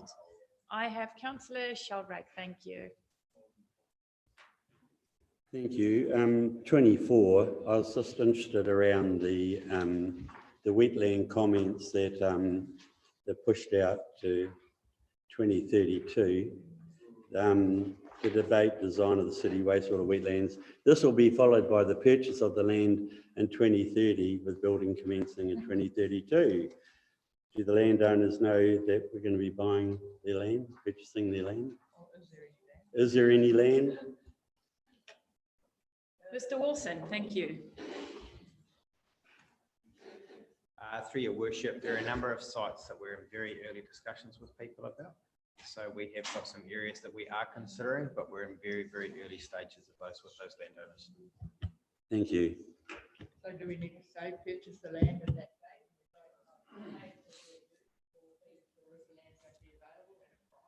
So through Okay. the chair, No, go. sorry, through the chair, part of that is around our funding and our streams for when that comes on for the timeframe. So our focus is the wastewater treatment plant, the implementation of that, and then working through what that option looks like before we take anything any further when it comes to land ownership and those sort of things going forward. Thank you. Councillor Burdett and then Councillor Dowsing. Thank you, Madam Chair. Page 46, our township upgrades. We propose to continue as planned by working with communities, resulting in a 5.1 spend over 10 years. Madam Chair, I live up there. Since Coral left and went back to Australia, there's absolutely nothing happened. We talk about Tigatik, Taurua, Hicks Bay and Lawton Point, which have been lumped together. Nothing's changed in the last 18 months. In terms of Ruatoria, the plan is 11 years old. It needs a review and an upgrade. So where are we with this? Going to the public, I can imagine they're going to get some questions asked up there, because without being nasty, absolutely nothing's happened. And it's due, 2021 was supposedly the Ruatoria upgrade. Well, we haven't even done the northern section, let alone gone near Ruatoria. Yes, so I disagree with that respectfully, Councillor Burdett, and I'll get Diane to talk about some of the actions that have been happening up the coast. Ms Sutherland, thank you. Thank you. So just to respond to that, we've had the Ruatoria playground upgrade, which was completed about 12 months ago, potentially 18 months ago, and recently the Wharikahaka playground and new toilets at Hicks Bay. Heaps of Supplementary, Madam Chair, the toilets were a separate issue to the upgrade of the township. Microphone. So through the chair, so we joined those projects together. So the Wharikahaka playground and the toilets were put together as part of that funding for the package for Wharikahaka. There are issues that we're working through with Te Araroa around their upgrade for the things that need to happen there and the land ownership issues that we're working through. So we have been working with our northern whānau. You and I were in Hicks Bay. We went there together when we discussed the wharf, and there was a question about that money, 250,000, and where it was going to be put. There was no suggestion then that it was going to go into the playground. And if you recall, the people at that meeting were quite adamant that this was to be directed towards an upgrade in the town. In terms of Te Aroa, with respect, Dion, nothing got done further than Coral's last visit in terms of the main street. I go to those progressive meetings. I listen to what those people say. I mean, never mind, I better not go on any further.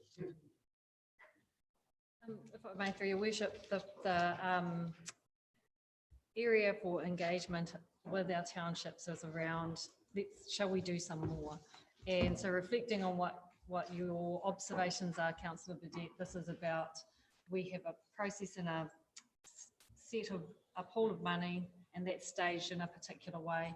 What we're going out and saying to the townships is, do you want more in this space? And we've given some options around that. So we're bound currently by what the budgets allow and the timeframes allow, which is a township plan each year over the next 10 years. And we're looking at how can we better improve that service, but that will come at a cost. Again, Madam Chair, with respect to the CEO, that's fine. I accept what you've just said. But when we put timelines in there, I expect in the city, it happens. Why is it doesn't happen in the rural sector?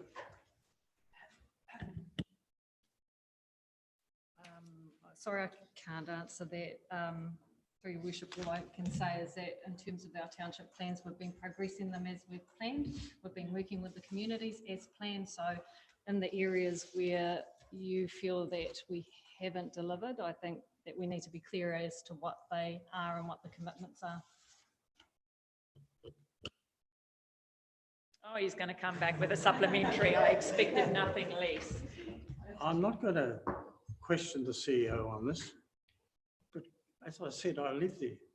Yep. I hear what's going on, and I'm not going to dispute anything staff or the CEO say, but the only proof in the pudding is action. Thank you for that, Councillor Burdett. I have Councillor Dowsing, and then I'm just going to make sure everyone else that wanted to say something get the opportunity, and then we'll wrap it up. Thank you. Thank you. Yes, mine was actually in support of the comments by Councillor Sheldrake as the chair of the Wastewater Committee, co-chair, and it's that the section on the wastewater wetlands hasn't come through our committee. What page is that, Councillor? Page 24, 37 of our agenda. But in terms of the timeframe and purchasing, the Wastewater Management Committee have very little information on any of that. In terms of creating a preferred option around that timeframe, we've had no input to that. So this was a little bit of a surprise. I understand the requirement for it being in here. I understand that we need to put budget in place for the future to achieve that. I understand that to do that, we need to set a timeframe, but process dictates that it should have come through committee, at least for discussion before it made it to the document. So I would expect that we have this conversation as a committee coming up soon. Thank you. CEO or Mr. Wilson wants to comment?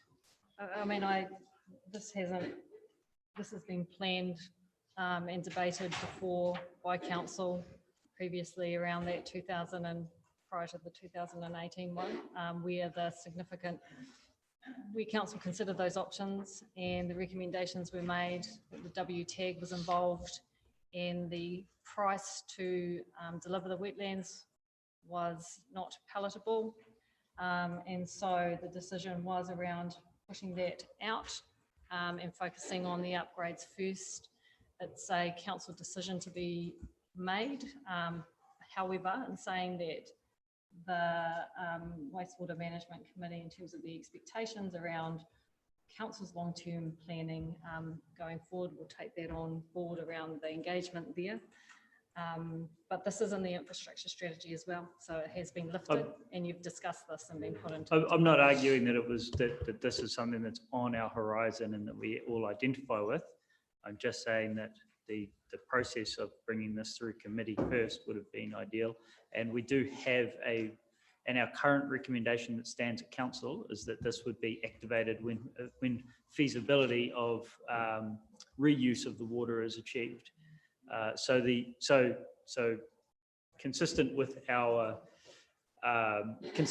current recommendation that stands is that we need to first meet feasibility to unlock this. So I understand its position in a document. I understand its position in a timeline to associate budget. I just think the process could have been cleaner, and I think it's why it stood out to both the chair and I.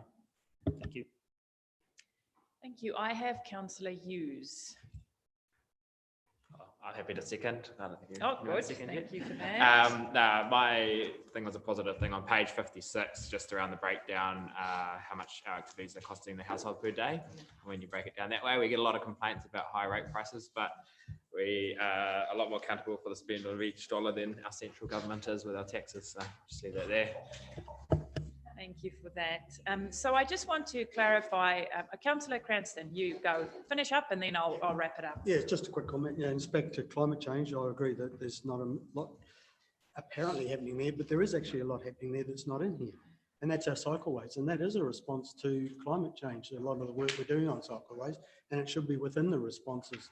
I mean, it won't be fully realised till we get Tarahira off the ground, but it is a climate change response. And also our Kaiti. Okay, councillors. Councillor, do you have another question, Councillor? I'll keep it nice and short. Yeah, no, it's nice and short because it says it here. I just kind of looked at it and thought it's like a whakatauki, a tairawhiti rise up. So I wanted to just me to the kōrero that starts with the vision, tairawhiti maranga ake. And so I just loved when I saw that, and I forgot to mention it earlier, but I feel like we are trying to state really clearly that we're navigating our opportunities and challenges together. And I think that's really important that it's stated there, because that's what this is. It's a challenge, but there's opportunities, and we are all in this together. So I feel like that statement there is a really beautiful way of putting this all together for us in our navigating roles. So I just wanted to make it to that. Kia ora. And I have been encouraged by the debate that you are having. And there are two things I want to leave you with. One is that this is how we talk with, well, this is the basis for how we talk with our community. And I've been very encouraged about the right things. Having said that, this isn't the only way that we'll talk about it, and I know, Tim, the critical thing at this point is, are you comfortable? We're asking the right equally. You've got here by a long road, not by just having dreamt this up last night. So I think that's useful. I like the layout of the document. It's crystal clear. It's easy. It does raise questions for me. I do wonder if it's perhaps the critical thing. Does it give rise to the right discussion? I can't have a discussion about interest rates and what are the risks we have around that. It's always important to know that we are doing something that we are putting in front of the community something which we consider to be prudent. We'll have to go through the same process again when it comes to adopting a long-term plan, but given we're going out, we're giving the community options. That's the other thing that I would say that was there. Pauline, you didn't know I was going to say that, but my assumption is that we're all comfortable that it's also prudent. On that basis, I think this is a really great document, and you will have a great discussion with your community with the hard yards that I know you'll do through getting the community activated to actually respond to this. It's superb. Thank you for that, Bruce. So I just wanted to make sure now that we have done a little bit of, it's a great document and we've added a little bit here and pulled out a little bit there and added our 5 cents worth. For me, the most important is that we talk to our community in a way they want to be talked to. Some of our community want to visit us online on our website and take a look at it there. Some of our community want to ring us and ask us to mail one of those documents out to them. So I do want to make sure, and I know our comms team cares a lot about how we communicate, that we do it via our Facebook, via our community meetings, via our website, but also there are some of our community members that want something mailed to them. And in the letter that I sent out beforehand, which is, the letter is from me, we do make it clear that if people want the document mailed to them, we will do that. Well, without further ado, I do have a mover and a seconder. I want to congratulate and thank staff. I know there's been a massive amount of work done. Our work only starts today because our community meetings start next weekend, and we'll be seeing a lot of each other. And we'll be working side by side to make sure our community can feed back to us what they want us to adopt, what they have concerns with, and then just got a text from someone who wants to raise concerns.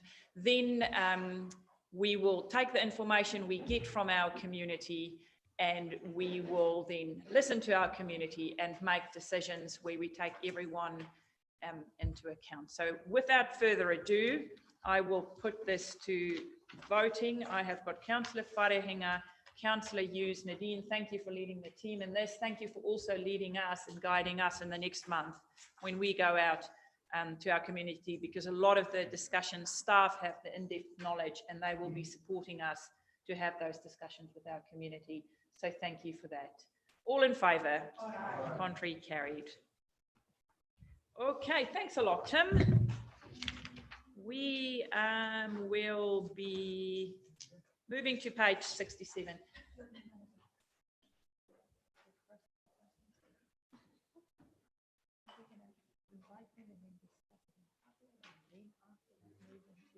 Everything on the floor, I have no idea.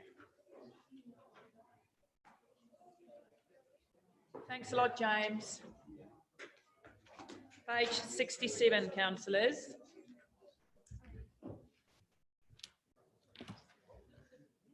So as you will be aware, we have been talking about tidying up our policy, and also what I have raised with you a while back is that both GHL and Trust Tairāwhiti touched base with me about the terms that we state in our policy. So Heather and James have done a lot of work, and James, we will leave it to you and Heather to talk to us.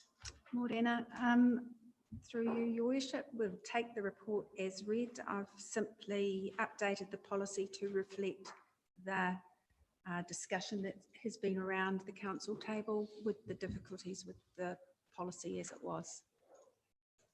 Happy to take any questions. Okay, councillors. Councillor Foster and then Seymour. Yeah, I think there's good changes in there, and I'm happy to move this as it is, and especially knowing that there's been wide support from Trust Tairāwhiti and GHL as well. So yeah, I think it's all outlined pretty straightforward. Thank you. Councillor Seymour.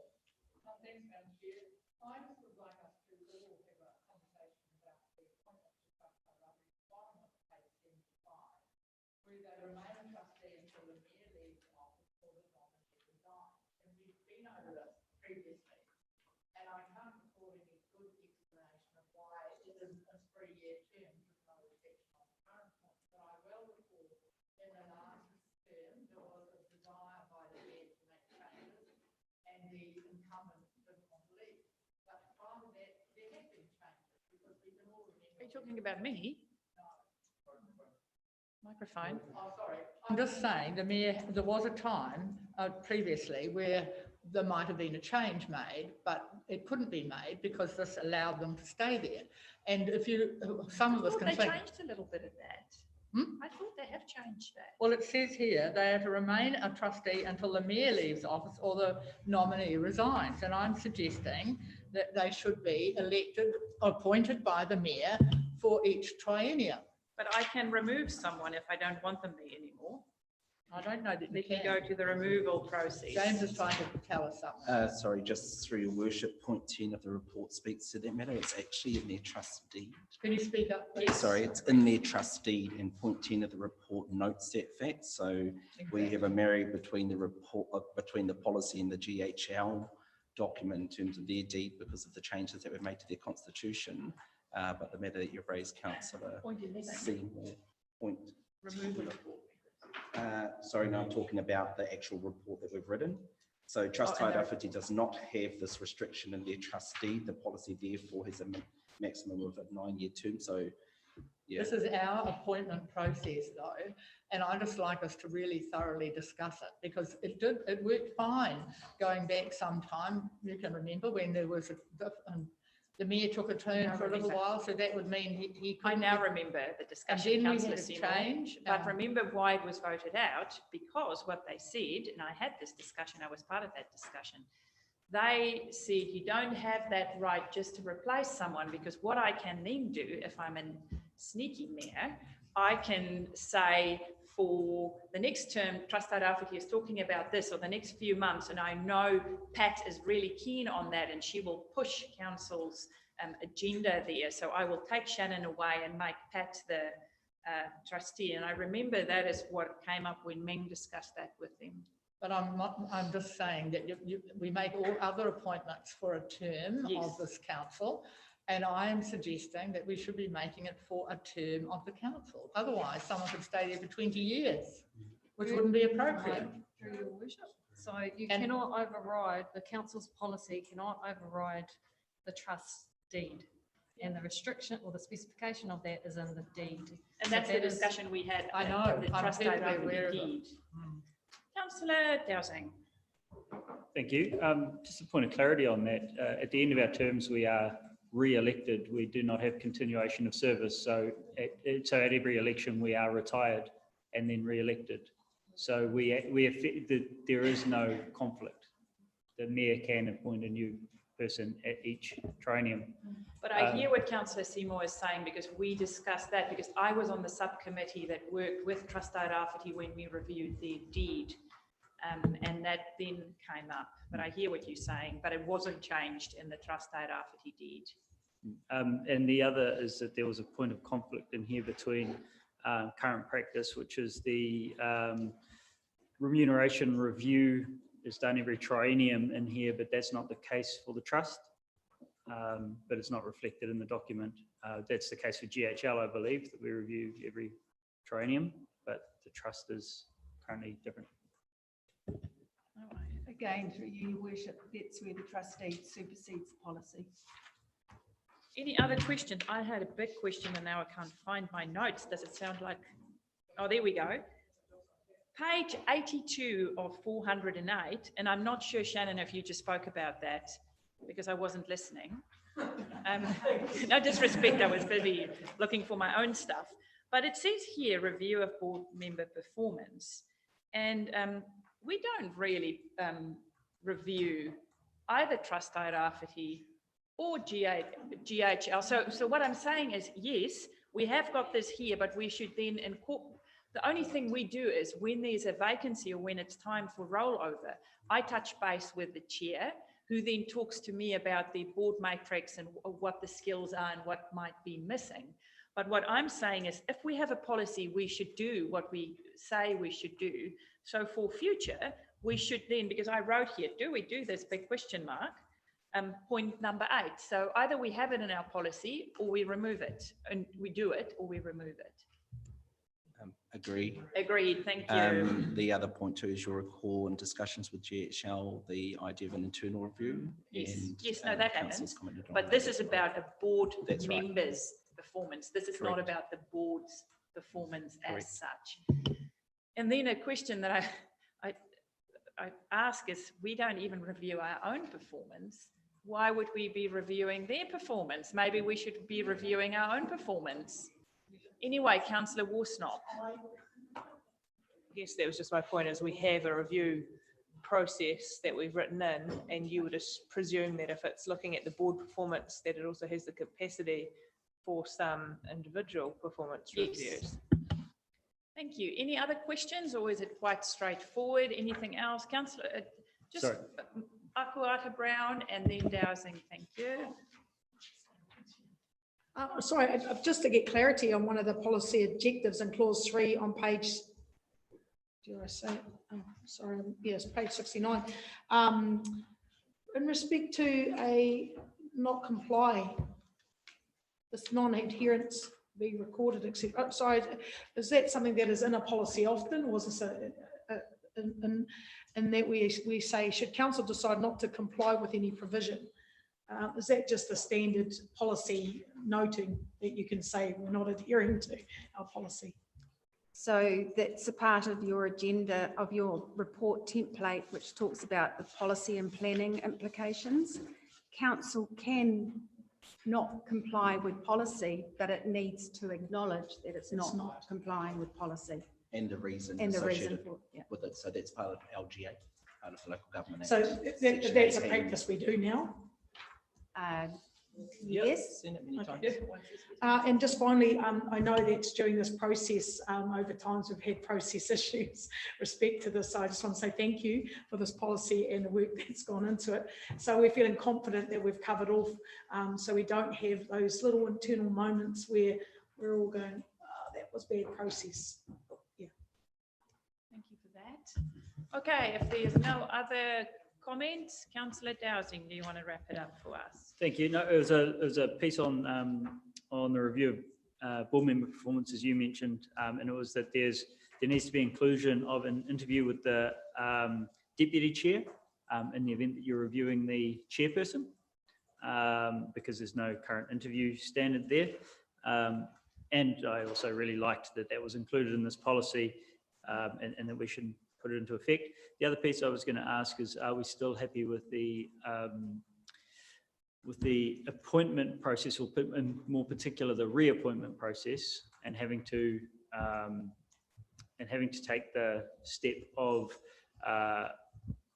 agreeing to shortlist or supporting the reappointment or not supporting the reappointment, or should we just remove it and allow everybody to apply each term? It removes a great quantity of well, it includes clarity in the process. Yep. And removes advanced prejudice for who we're going to appoint. Through you, Your Worship, in recent times, council has chosen not to reappoint someone. And that is one of the reasons that the clause has been left in there, because it's quite a powerful message when you advertise to say council reappoints, the person is available for reappointment and council has endorsed that reappointment. So it does have a natural pathway. I understand it's a powerful message, but it's a powerful message in both directions. Yeah. If we choose to reappoint, we then restrict our applicant pool because people believe that the reappointment will happen. If we choose not to reappoint, it is essentially the same as not shortlisting someone and not going through the interview process. I believe that by having the reappointment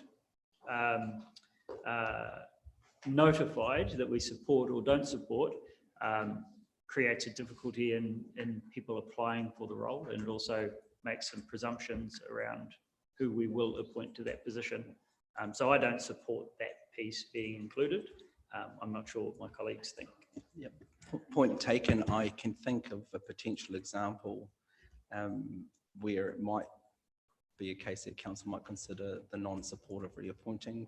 If I can think of an example like conflict of interest, for example, where someone's seeking reappointment, but given the changing environment or initiatives that your CCO or the trust take on board might give rise to a conflict of interest, and that reappointment or endorsement of reappointment, it might be dealt with at that point.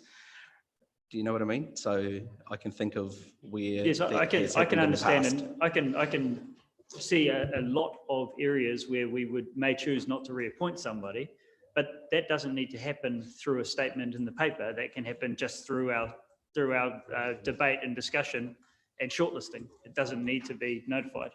How does councillors feel about what Councillor Dowsing is saying? Because I remember the last two rounds, we always stumble around the words, we support the process, but really the words doesn't 100% stipulate what we mean, or okay, I'm going to go Horsnop, Sheldrake, Seymour. I agree that the wording is clumsy, and that's probably partly why we struggle with it. But I think the intent is to, let's just presume for a second that all of the directors had only been there for 3 years or less, and they were asking for some stability and not to have a change. If we were to not have a mechanism which would indicate that we want to facilitate that, then you're going to waste lots of people's time and effort. And the purpose of this is not to do that. It's to say, look, you know, we're not really looking at the moment. We want to let these guys bed in and get on with their work. This is a process rather than a genuine looking for people. And you probably need to still have that as an opportunity, because otherwise you waste people's time. I don't dispute that it probably should have circumstances that apply to something like that being used as opposed to it being every time. But I think to do away with it completely, you're going to have a whole bunch of shortlisting and a whole bunch of applicants stand when you don't intend, really, for the sake of the organisation, to have a lot of change. I support Shannon's conversation around this. I think, you know, we're appointed for 3 years and goes out to market. A lot of people try and stand, and, you know, I stood, what, 3 times to get into here. If you're long tooth, you come back. But I just think it's a process, it's transparent, and it's not, you know, the old network saying this is what we want, wink, wink, nod, nod. Thank you for that. Councillor Seymour. Dowsing, is it the, we're under 6, and so which paragraph are you particularly wanting pulled out? The reappointment, and I was trying to decide whether it was more than one of them, because I do support the process. So what page? Well, it's item 6 under reappointment, but our officers... What page? 78. Our officers can indicate which paragraphs need to be removed, because I do think it's totally reasonable. And it's, I mean, if someone wants to stand again, they can stand again alongside anybody else that wants to stand. So what are you wanting to change, I'm Councillor trying to Dowsing? ask, I'm asking, I think it's paragraph beginning reappointment, but then it also that's paragraph 4, but it also has a little bit in 3, but I think that's just talking about the end of the term. It's highlighted on page 81. In 7.6 is the procedure for reappointment of board members. So it's the first section where we support to reappoint or not support to reappoint. I want the removal of that, and simply we go to market. Oh, sorry. Yeah, with, it's the whole with of each 7.6. Yeah.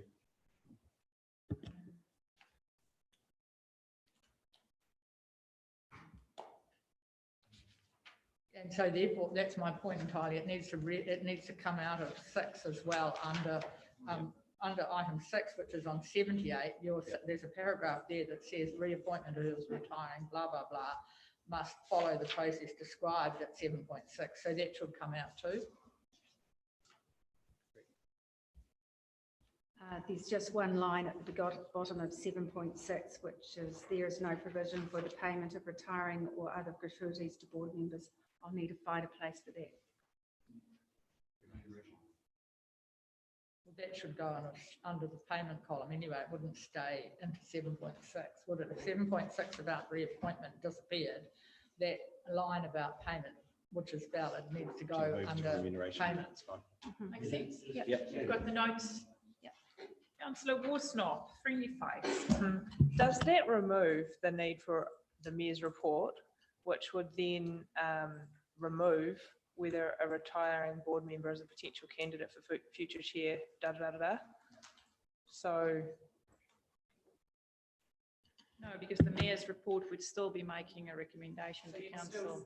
I still need to bring a paper to council to say this one's retiring and this is the process. So that's just a box standard thing. Agreed? Anything else? Thank you for that tidying up.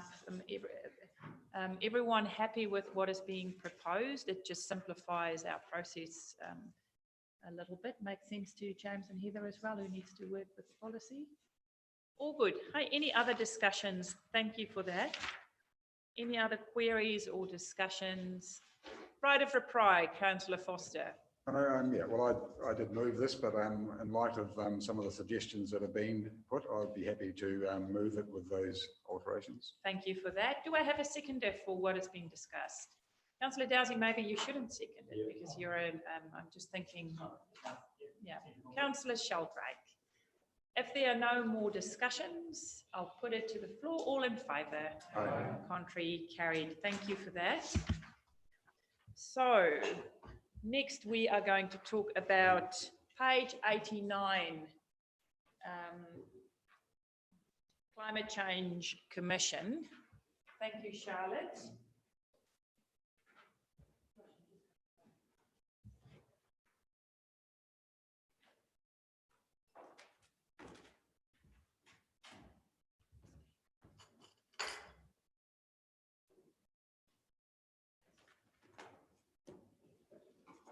Kia ora tātou. I just really wanted to acknowledge the hard work that Charlotte Knight has put into putting this submission together with inputs from across council. So this is a draft response to the Climate Change Commission's recommendation to the Minister on the climate change emission budgets. So this submission period is open to the 28th of March. So we do have some time to make tweaks if needed as a result of this meeting. And obviously we'll go through and double check for formatting, typos, etc., etc. Once the Commission makes their recommendations to the Minister then considers them and has until the end of this year to make a decision. So that's the process from here. As you'll see, the focus of our submission has been on forestry, transport, urban development, and also sort of that just transition, what some of the impacts may be for Tairāwhiti and our communities, and how central and local government can really work together to make the change that we need to see happen to address climate change. So Charlotte is here to answer any questions on the submission itself, and we've also been working with Trust Tairāwhiti, who's pulling together more of a sort of a region-wide submission, and they're touching base with many stakeholders feeding into their submission. Thank you. Thank you, Jo. Any questions? Councillor Seymour and Councillor Dowsing. I've just got a few comments to make with respect to the document. And thank you very much for, because I know it's always it's easier for people to pull something from than it is to write it. I always recognise that. In the opening, after the whakato, it actually translates from plural to singular, and I don't think it should be I hope your work continues to excite you. So it's really important, it is collective, it shouldn't be I, in that second paragraph on page 124. I think that you might find, while it's a high level comment, the capping of land conversion to forestry regionally would go some way to helping manage forestry and its impacts. Well, it won't unless we up our collective monitoring, etc., etc. So the principle's fine, but I think that needs just a little tweak, because it's not just the capping of land conversion, it's actually what we do once it's there and how we manage the asset, if you like.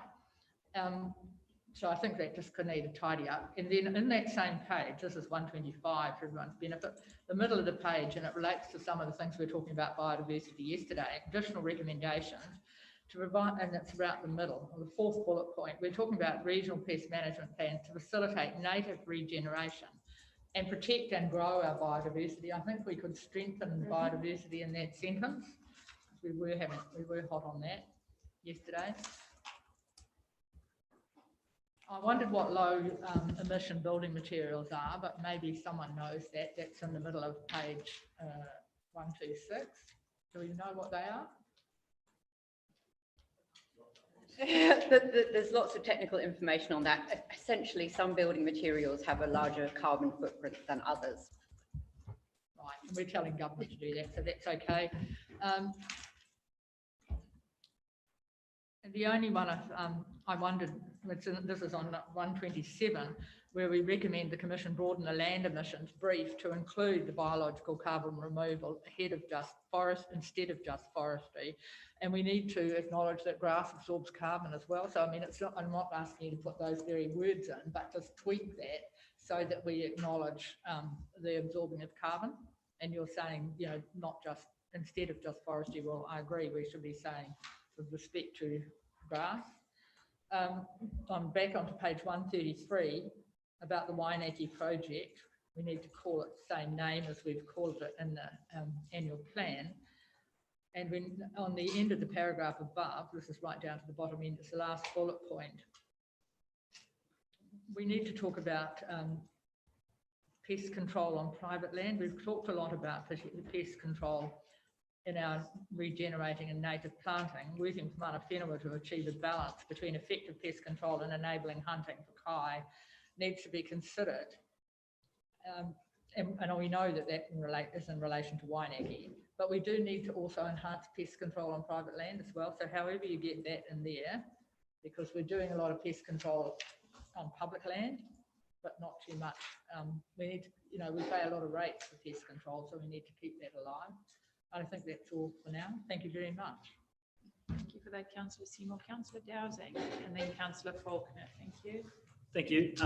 There was only a couple of things in here that I thought could have been strengthened from my point of view, which was things like the transition to EVs in here is highlighted as a very significant step with very significant targets, and yet we've put nothing around the there's nothing around the end user having to adopt that in current building practices. So should new homes with off-street parking require a single EV point? Should multi-dwelling locations require fleet charging?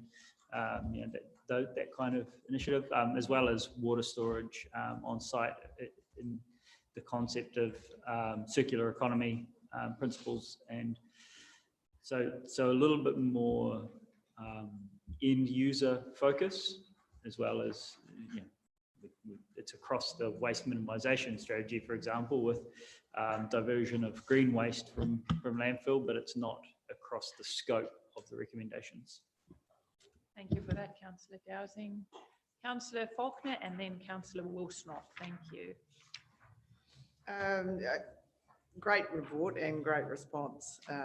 That's one thing I will say straight up. But I take Councillor Seymour's point and would like to extrapolate, if you could, please, on the low emission building materials is absolutely key to what we produce in this region. With most of your other examples here, you say such as, you provide the examples.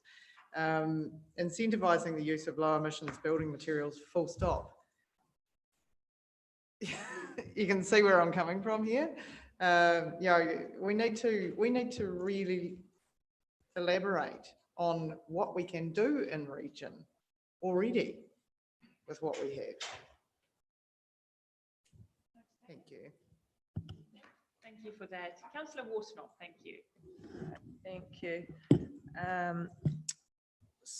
First of all, I appreciate that you describe, I suppose, council submission so that it's clear to whoever is reading it that it's an organisational focus rather than a regional one. I would probably like to see this kind of a little bit more emphasis on the fact that this is the organisation's point of view, but that it has an enormous impact on the region, and therefore add weight to that regional submission as much as we possibly can, because the LGNZ submission points towards us and says, look at them, look at all the individual councils, look at what they're submitting. So we need to make the most of that and hope that they do look at us. On page 125, we talk about, and this is just for clarity for whoever's reading it, we talk about 17% of our area is in forestry, which I would be inclined to use the proportion that is productive. So it's actually 30% of the land that is productive in our region. So that gives a much better idea. Like 17% doesn't sound like much, but it fails to account for the fact that we also have a huge area that's not in anything that we farm or forest. And just leading on from that, on page 132, we talk about 7% of our region is in bush, and it is significantly more than 7%. We've got something like 300 and something or other thousand hectares that's not in farming or forestry. So I think that's closer to like 37%. So just making sure that we have our numbers being on. On page 135, we, and every council is submitting that these plans are great, but they need to come with funding. And I think that a real big thing that we should really push for is the acceleration of predator-free 2050. If you want to have material impact on the amount of biomass that is in forests, we are currently known as Club Med for possums. Club Med. Oh. Speak up. So yeah, we are probably the most prolific area in the country for possums, well, in the North Island at least. So if they're going to provide funding that has a reasonably high impact for biodiversity, you know, that would be hugely beneficial.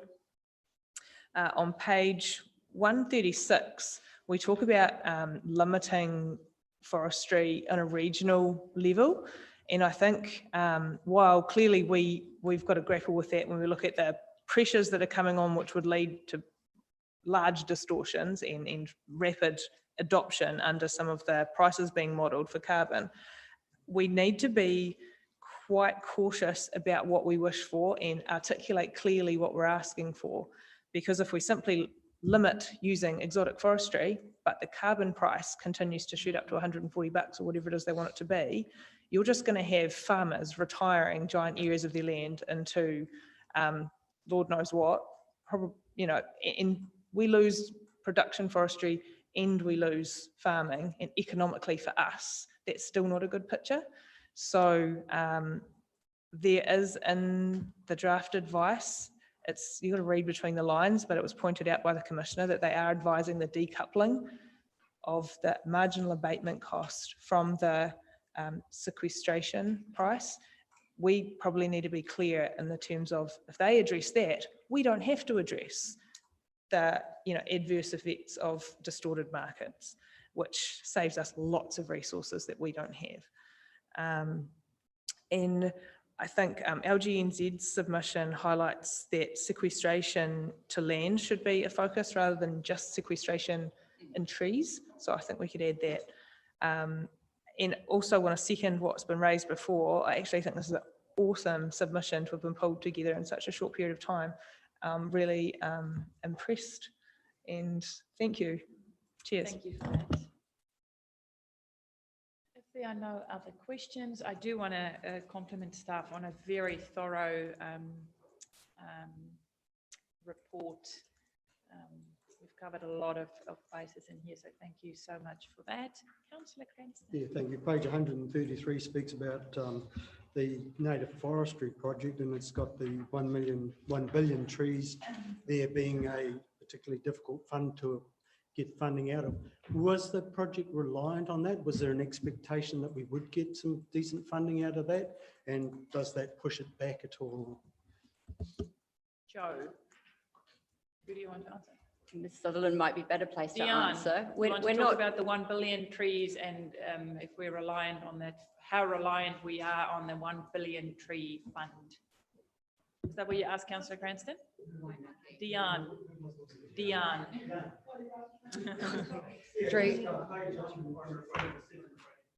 Page 133, the second bullet point, it talks about the 1 billion trees not being as accessible for funding for the native restoration project. I just wondered, with the unavailability, did we have an expectation that we would get funding through that? And if not, does that push the project back, or does it threaten the project at all? If I may, through your worship. So know that the council's not reliant on 1BT funding. The council has already budgeted, as we saw in that consultation document, for restoration. Anything that we acquire will be in addition to what the council has put aside for Waimakia, because it is our responsibility. All good? Councillors, all good? Everyone said what they wanted to say? Overarching all of this, we as a region are seeking for stronger leadership. Overarching all things, we're always seeking good, strong leadership from central government, obviously, because as you've mentioned and others have, costings to local you know, to keep up with climate change mitigation.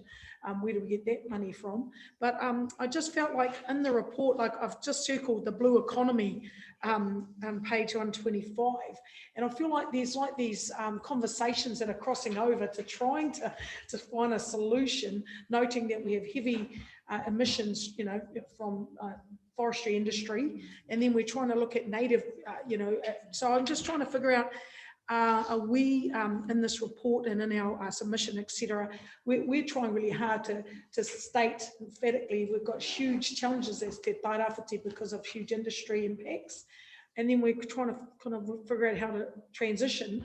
But I feel like we're still kind of beholden to knowing who's leading, who's showing stronger leadership to the actioning of doing something that would be quite substantial in pushing us ahead to know climate change is here. And I mean, I love the first statement, you know, we need to get to it.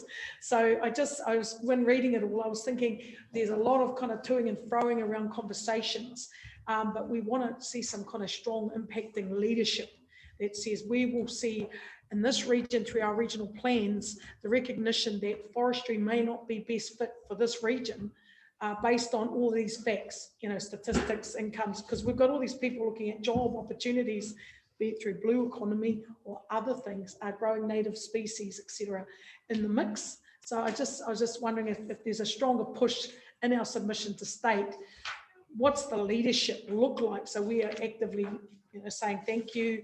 We see a strong push from government for us as a region to look at this. Like this is something that you should absolutely consider, because for the future generations, they're wanting leadership, and we're still trying to figure out what measures, what levers we've got to pull when we're still really concerned about employment rates, et cetera, et cetera. So just that kind of framework was what I got from this report. Kia ora. Thank you. Okay, did I have a mover and a seconder? Moved by Councillor Dowsing, seconded by Councillor Burdett. All in favour? Contrary? Carried. And then you will also see that I forwarded the Local Government New Zealand submission to all of you yesterday, just to compare notes. So now we are moving on to our favourite subject, Code of Conduct, Ethics and Values for Elected Members. We have a mover in Councillor Akuhata Brown and a seconder in Councillor Debbie Gregory. And the floor is open for discussion. I do want to thank James. Thank you, Charlotte. Thank you, Joe. I do want to thank James and Heather. I want to acknowledge Councillor Sheldrake, Councillor Faulkner, and Councillor Wharehinga, who shouldered the work on our behalf and went through our code of conduct, tweaked and changed a few issues like social media use and a few other issues. And Coral, thank you, Coral. I totally slipped my mind. Thanks a lot for that. Yes, for the hard work you've put in on our behalf to make sure our code of conduct is fit for purpose and everything is in there that we need in there. So James, do you want to have a quick kōrero, or are you just opening the floor for comments? I don't think there'll be heaps of comments because we spend a whole morning workshopping it. Councillors, all in favour? Contrary? Carried. Thank you. Thanks, James. Exercise for the day. Thanks, Heather. Yes. And I do want to thank councillors. We did a thorough workshop on this, and I feel actually, Madam Mayor, sorry, I did put my hand up because I did want to move it so I could say one thing, because in the workshop I actually didn't speak to it, and then because I didn't say anything, people thought I wasn't there. Fundamentally, I want to just challenge us in this conduct, because having gone through a code of conduct process personally, just really want to encourage us, if there are issues individually with us as people, that we might go and see that person perhaps first and foremost, because there's been, you know, like statements made, in particular to me and my role in here, that code of conduct impressed on the whole community as to why I'm here. So I just think when there is a raru or an issue that you perhaps feel, because that's how I operate in my day-to-day, generally is try and go and see that person to probably get some clarity and understanding, because our code of conduct process has impacted my life for the rest of it.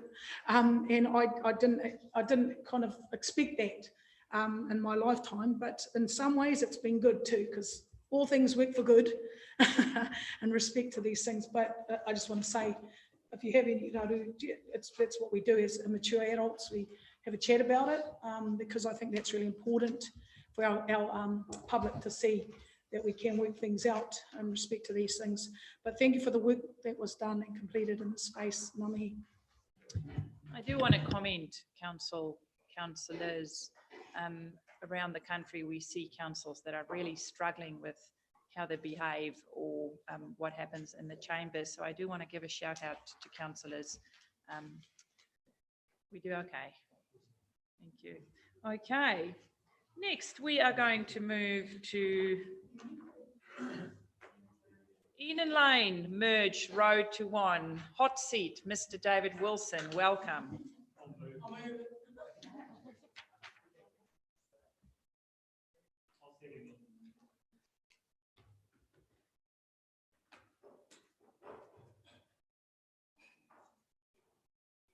Any discussion? Councillor Robinson, then Councillor Burdett. Go. I couldn't quite get it from the plan, but have the concerns of Gisborne Honda been addressed by the additional land being given by Captain? So through your worship, no, they have not. So we have done discussions with Gisborne Honda and with Woolworths Limited. The council have agreed to give some extra space to help allay some of their concerns, but Gisborne Honda very much want the whole of the space, which is unable to be done by Countdown. Whose hand was up? Bill.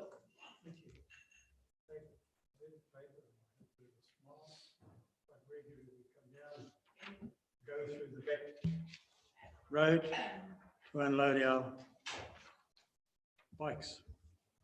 That space is quite valuable to Gisborne Honda all the time. How will it impact on them and the business or the people that bring their machines in to be serviced if we reduce it to one lane?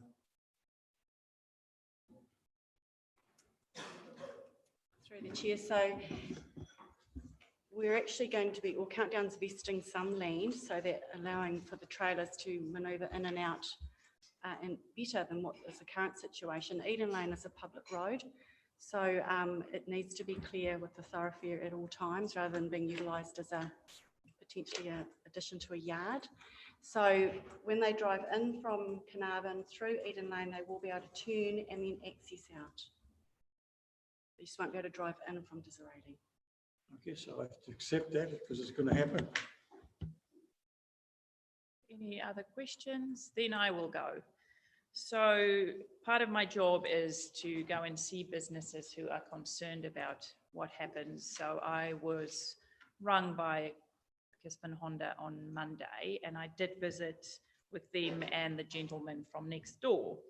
I was there for another issue, an issue that they have just with their turning bays at this stage with the construction going on.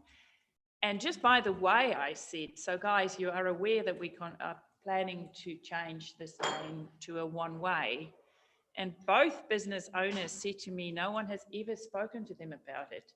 And I knew it was stated in our paper, council staff engaged directly with the businesses. So I am just wanting reassurance, or have we engaged with Honda around, and the gentleman Bruce next door, around turning Eden Lane into a one-way road? So through the chair, we've been in constant communication all the way, particularly with Honda and the landlord where Salvation Army are. We haven't discussed with them directly about turning into the one-way lane now.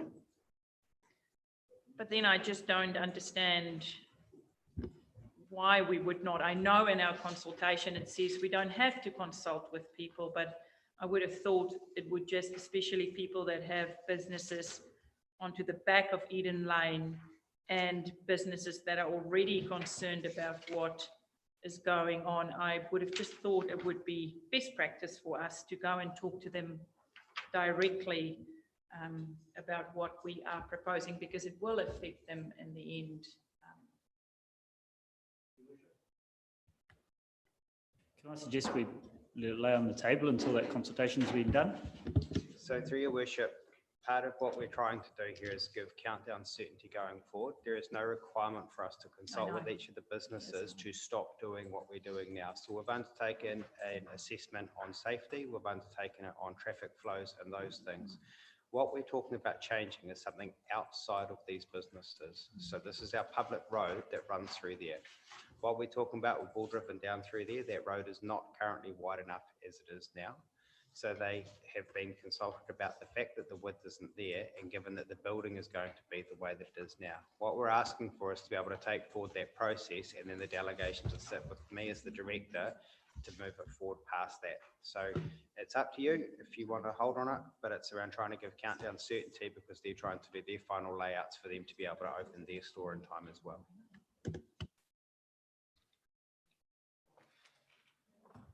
Any other questions? Councillor Sheldrake, Thank you. When do Countdown plan on opening? 3rd of June. 3rd of June.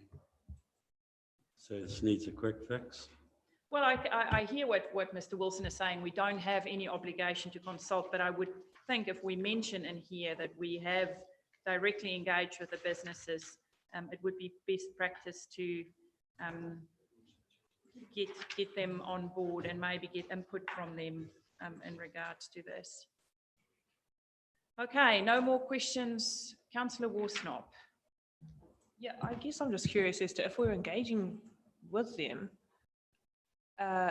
what were we engaging about if it never came up that it was turning into a one-way road? There's a lot happening in the back there. It's closed. So a lot of the discussions to date has been around the bus stop, the relocation of that, and the access way that goes through Eden Lane with the construction and those things that have gone through. And just to add through the chair, to be fair, there's been daily engagements where our team have actually been going down to site. We've ensured that ProTraffic are actually there to manage the site. So when you go down, if you have been going down, you'll see that there's a STMS person on site at all times to assist the businesses like Honda in particular with traffic management to ensure that delivery trucks can get in and out. So Countdown have covered that additional expense to try and work with their businesses collaboratively. So there has been an awful lot of work in the background leading up to this point in time, and a lot of energy with our team in particular, negotiating with Countdown to actually for them to vest this additional land to give assurance for the smaller business owners that they will have more access from Honda. Yes, and I want to acknowledge there's a lot of work that happened there, but while we were engaging in regards to Countdown and they were raising some other concerns, I would have thought for a paper that would be coming to us in regards to the one way, that would have been raised with those businesses in preparation for this paper.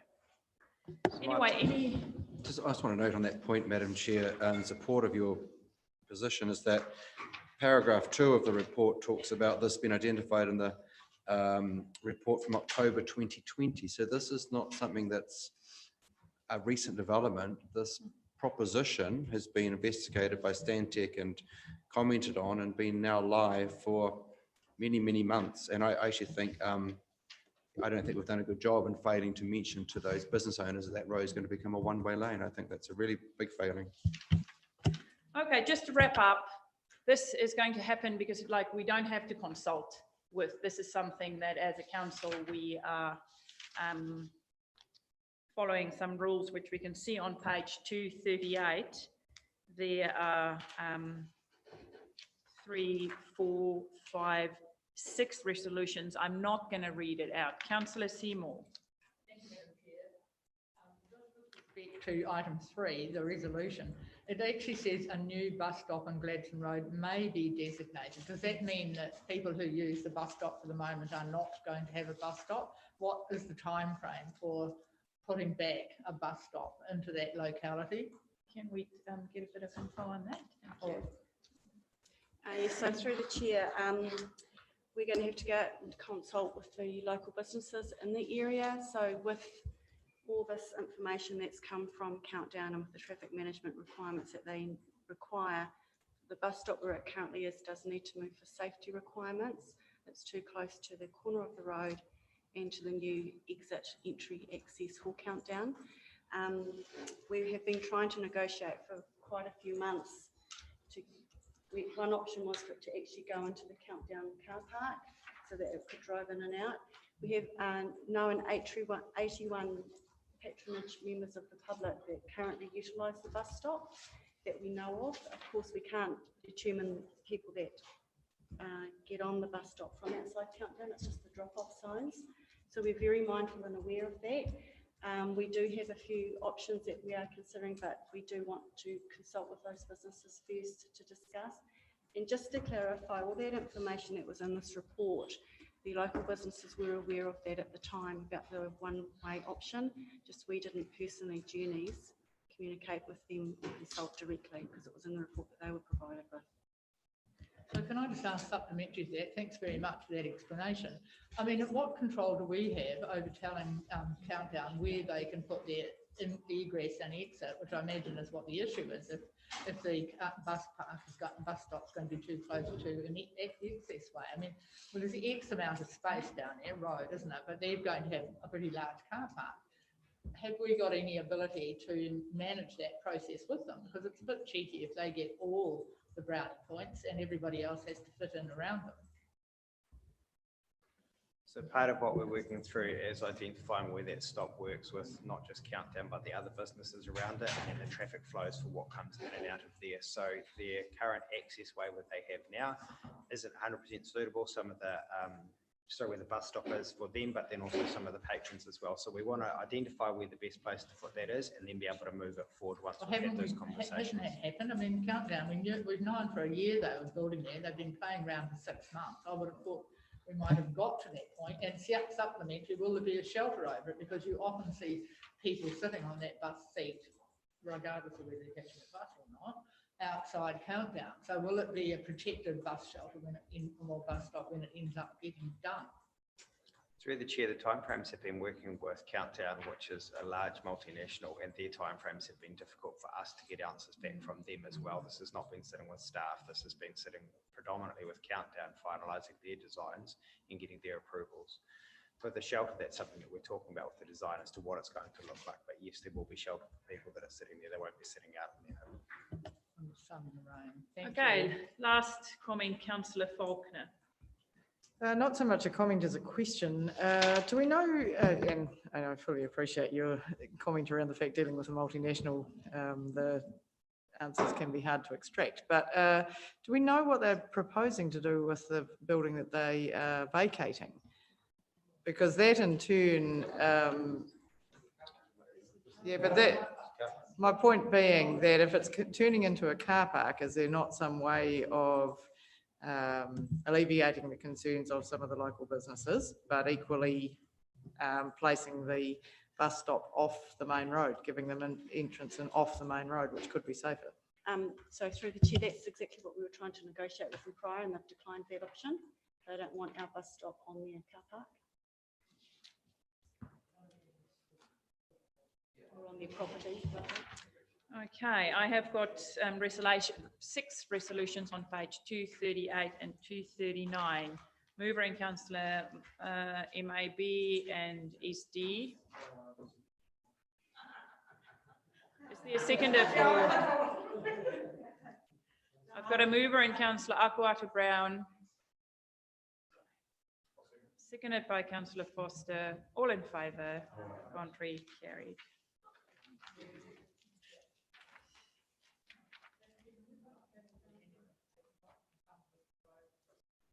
No, we'll have lunch at 12:30. Ernst & Young, we've done that. We move on to the Chief Executive's report. Page 264.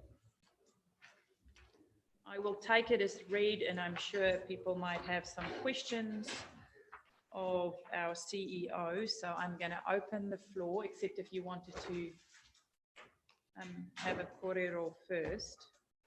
No, just acknowledging all the multiple hands that went and contributed to the making of this report. Thank you for that. Questions, queries? Councillor Seymour.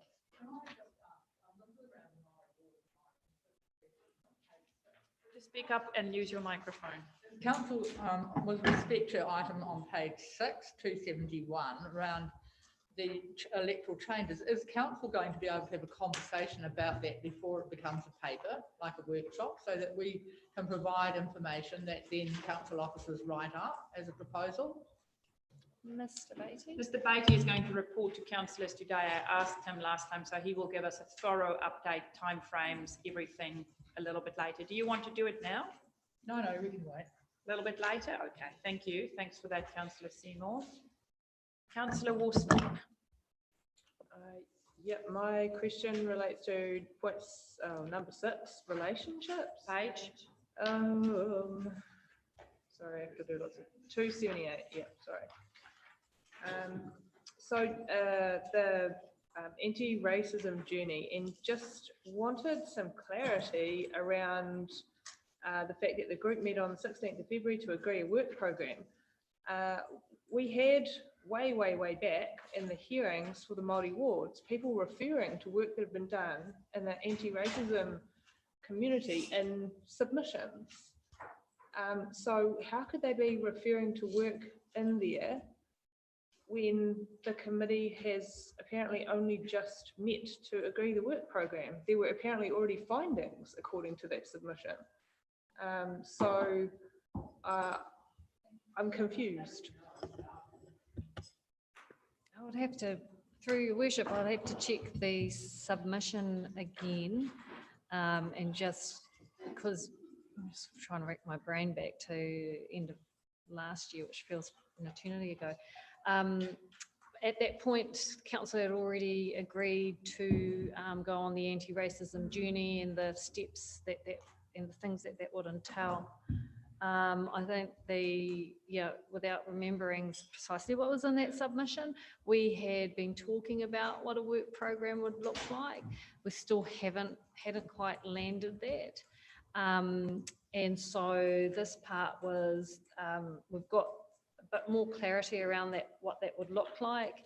As I've noted, that there is a manifesto which talks about kind of the commitment of the working party towards anti-racism, and that we still need to firm up that program, but part of it really is the stock take, the background. That's a first real step to get clear around where to next and where best to put our energy. The finalisation of the work program. James. Sorry, I've got a comment I can add to that. In the forum, and given the timeframes around the consideration of Māori wards, the Rōpū did see that time was of the essence, and it wasn't something that should be overlooked, despite the fact that there wasn't a cohesive work program in play. So it was really around timing. Had we had this group in situ some time ago, it would have naturally been on the work program to begin with. That was my recollection, Madam Chair. Whose hand was up? Councillor Sheldrake. Yeah, I just wanted to ask who are the individuals on that collective, please? So council staff, or myself, Councillor Akuhata Brown, Councillor Wharehinga, Tina Ngata, Dale Taki Timu, Thelma Karaitiana, Charlotte Gibson. Have I missed anyone, James? No, that's it.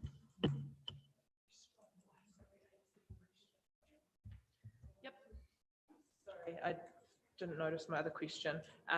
Can we possibly have an update with where we're at with the LLB and Tamanuhiri after the hui that was had in here? And I haven't heard anything since, and touched base with someone a couple of days ago who didn't know any more than I did, who I presumed might have if something had moved. So do we have some clarity on that? Through your worship, no, we've got clarity around steps, and the ball is still sitting with iwi to determine their representatives to stand up the LLB until they have decided who they are. We in effect don't have an LLB operating by under statute. Supplementary, does that risk frustrating tamanihiri who are willing and able, prepared? Do we have another avenue to offer them in the absence of the LLB being stood up? Ngāi Tā Manuhiri's relationship with council doesn't depend on the standing up of a local leadership body. The council can choose to enter into which is referred to a bilateral agreement, as you have done with RIT. The council can, what we're currently working through, and I've got a meeting later next week, is the MOU around Waingaki and what that would look like. So there are different mechanisms that are there that iwi can use that does not require the LLB. Do we lead that, or do we need them to come and ask for it? It's a conversation both ways. There are other stuff that are at play here, which I can give you an update later on, that council officers and iwi have been engaged with a third party on. So I just don't want, I'll leave it for later. Any more questions? Councillor Foster. Yeah, thank you. Just bottom of page 281, I just want to acknowledge and congratulate staff on the capital expenditure up to January of 44.9 million, 80% against year to date of 51.1 million. And the fact that it's actually compares to 24.3 million of last year, well done. It's absolutely fantastic. And to think that it'll be completed by the end. The other question on 286 regarding Titirangi, there's funding there for the program that's been happening with in conjunction with Ngāti Ōngi and everything, but there is an issue with wilding pines and existing pines on the hill. And I'm just, my question is that going to be addressed? Because it is actually starting to have a major effect on, in the winter time in particular, of the light and sunlight on Kaiti Beach. So that is impacting quite dramatically. It is so noticeable this time of year. So I just would like to acknowledge that and maybe if that could be implemented somehow, because we got rid of all these pines and spent a lot of money getting rid of all these pines. The wilding pines are getting to a stage now where they're going to be costing a lot more money than what they would have been if they could have been pulled out at the start.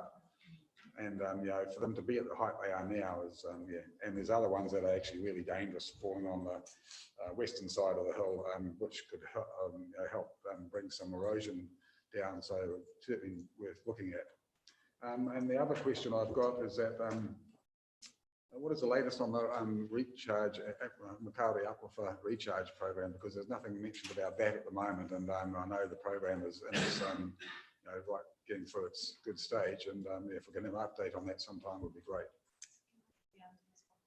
Diane, can you respond please to the Titirangi questions that Councillor Foster just posed? Yeah, so through you, Madam Chair, between the fire program and the plant pest contractor that we have through our recreational services contract partner, plant pests such as wilding pines is something that we look to address. So I will ask them to provide some feedback. If they are of substantial nature, then that's going to be probably something a bit different from what we have within our BAU budget, but I'll get back to you on that one. Councillor Seymour. Oh, sorry. So did you want an update Ma. on the MA? So Joe, can you talk to us about the Makaurau Aquifer recharge, please? So what was initially planned for stage 2 of the trial has now been completed, and that we've received a report back on the findings of the trial, which essentially says that recharge of the aquifer is possible. We are considering some additional re-injection for this winter, but there are some conversations to be had with iwi and Hapu about whether that's appropriate or not. And then beyond that, we're just in the early phases of looking at bringing some advice back to council on the bigger picture of water security for the region and where MAR and a number of other items fit within that big picture strategic thinking.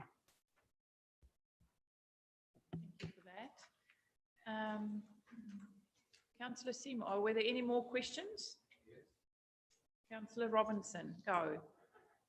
Just on the back of Councillor Foster's corridor around the Pines, there's a Karuhiruhi shag colony, very, very established shag colony along Kaiti Beach in the Wilding Pines. It's actually quite, are they? Markuppers, are they? All right, so I just want to, I've never actually seen anything that said that's protected or acknowledged in any of the papers dealing with Titirangi, but it's a really amazing resource right on the city's doorstep, and it's quite a taonga, actually, I think. Yeah, I just would like to see that picked up and captured and protected at some stage, please. Thanks for that. Any more questions? Councillor Akwaita-Brown and then Councillor Seymour. Just on page 291, the footpath renewals, I was given an opportunity by a resident to follow her in her mobile scooter. She gave me one to ride myself. And I'll be clear, it was actually quite frightening in respect to firstly navigating how to drive one. But from her home in Gladstone Road, we went for a little tiki tour and her showing me how to navigate a roundabout. Respect to her chair has got hydraulics that lift up and whatnot. But it was just actually quite an amazing opportunity to really see the world from a different perspective. And some of the footpaths, I know that we have renewals and maintenance project, and I see street names here, but I wondered, as far as urgency, can residents make a submission to say that the pathway they take, their lives are in their hands, in respect that we came across cars parked on footpaths, cars parked halfway out of driveways. So navigation wise for those on motor scooters, mobility, it was quite noticeable. So I did mention it to a couple of staff in passing, but I just felt that the residents in these spaces with our ageing population, how well are we attending to their needs and addressing some of their concerns? Because some of the footpaths she took me around, yeah, they really are quite muddy, gravelly and quite dangerous. And I'd hate to see any elderly person fall out of their chair if they are getting back into it, so to speak. So that was just something I was asked to bring up, and I saw the footpath renewals in the report. Through your worship, we have an annual plan that we put together which goes through and assesses every 2 years the condition of the footpaths within the city. So we then prioritise our program of spend based on the condition assessments that we have for that, and that goes back through the Regional Transport Committee before it comes up here to Council. If there are any that are in particular where there are concerns, happy for a request for service to be made so the team can have a look at it and see if anything's changed in between. Thank you, Councillor Seymour. Thank you.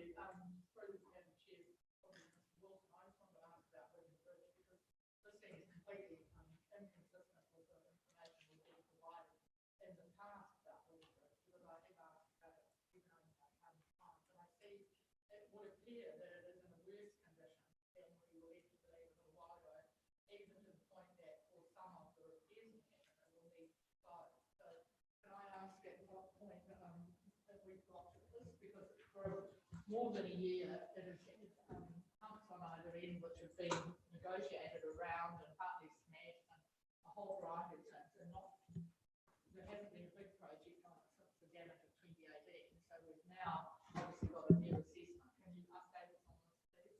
Yeah, sure. And Dave Headfield's here as well if I miss anything. So for Wigan Bridge, we have been working with CR Taylors and WSP to look at what the fix is going to be for Wigan Bridge.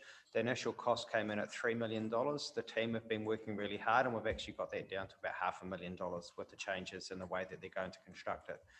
Part of the concerns that we've raised in the report there is around the sediment buildup and the silt that's there. So we have got we're going to manufacture off-site and then lift it in to be able to repair the Wigan Bridge. It'll still be a single lane bridge, but it'll be significantly cheaper than what was being proposed at the first outset of it.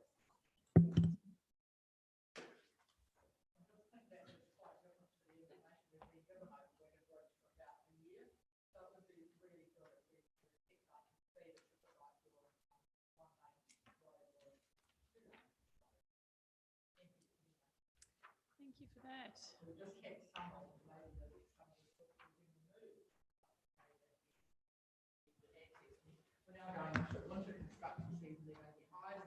Microphone. On the flow of the river, which is going to make it even more challenging for the repairs, and we've gone through a long summer when perhaps it should have been a bit sooner. Okay. Wrapping up, Councillor Badek, you wrap up the report for us. Thank you.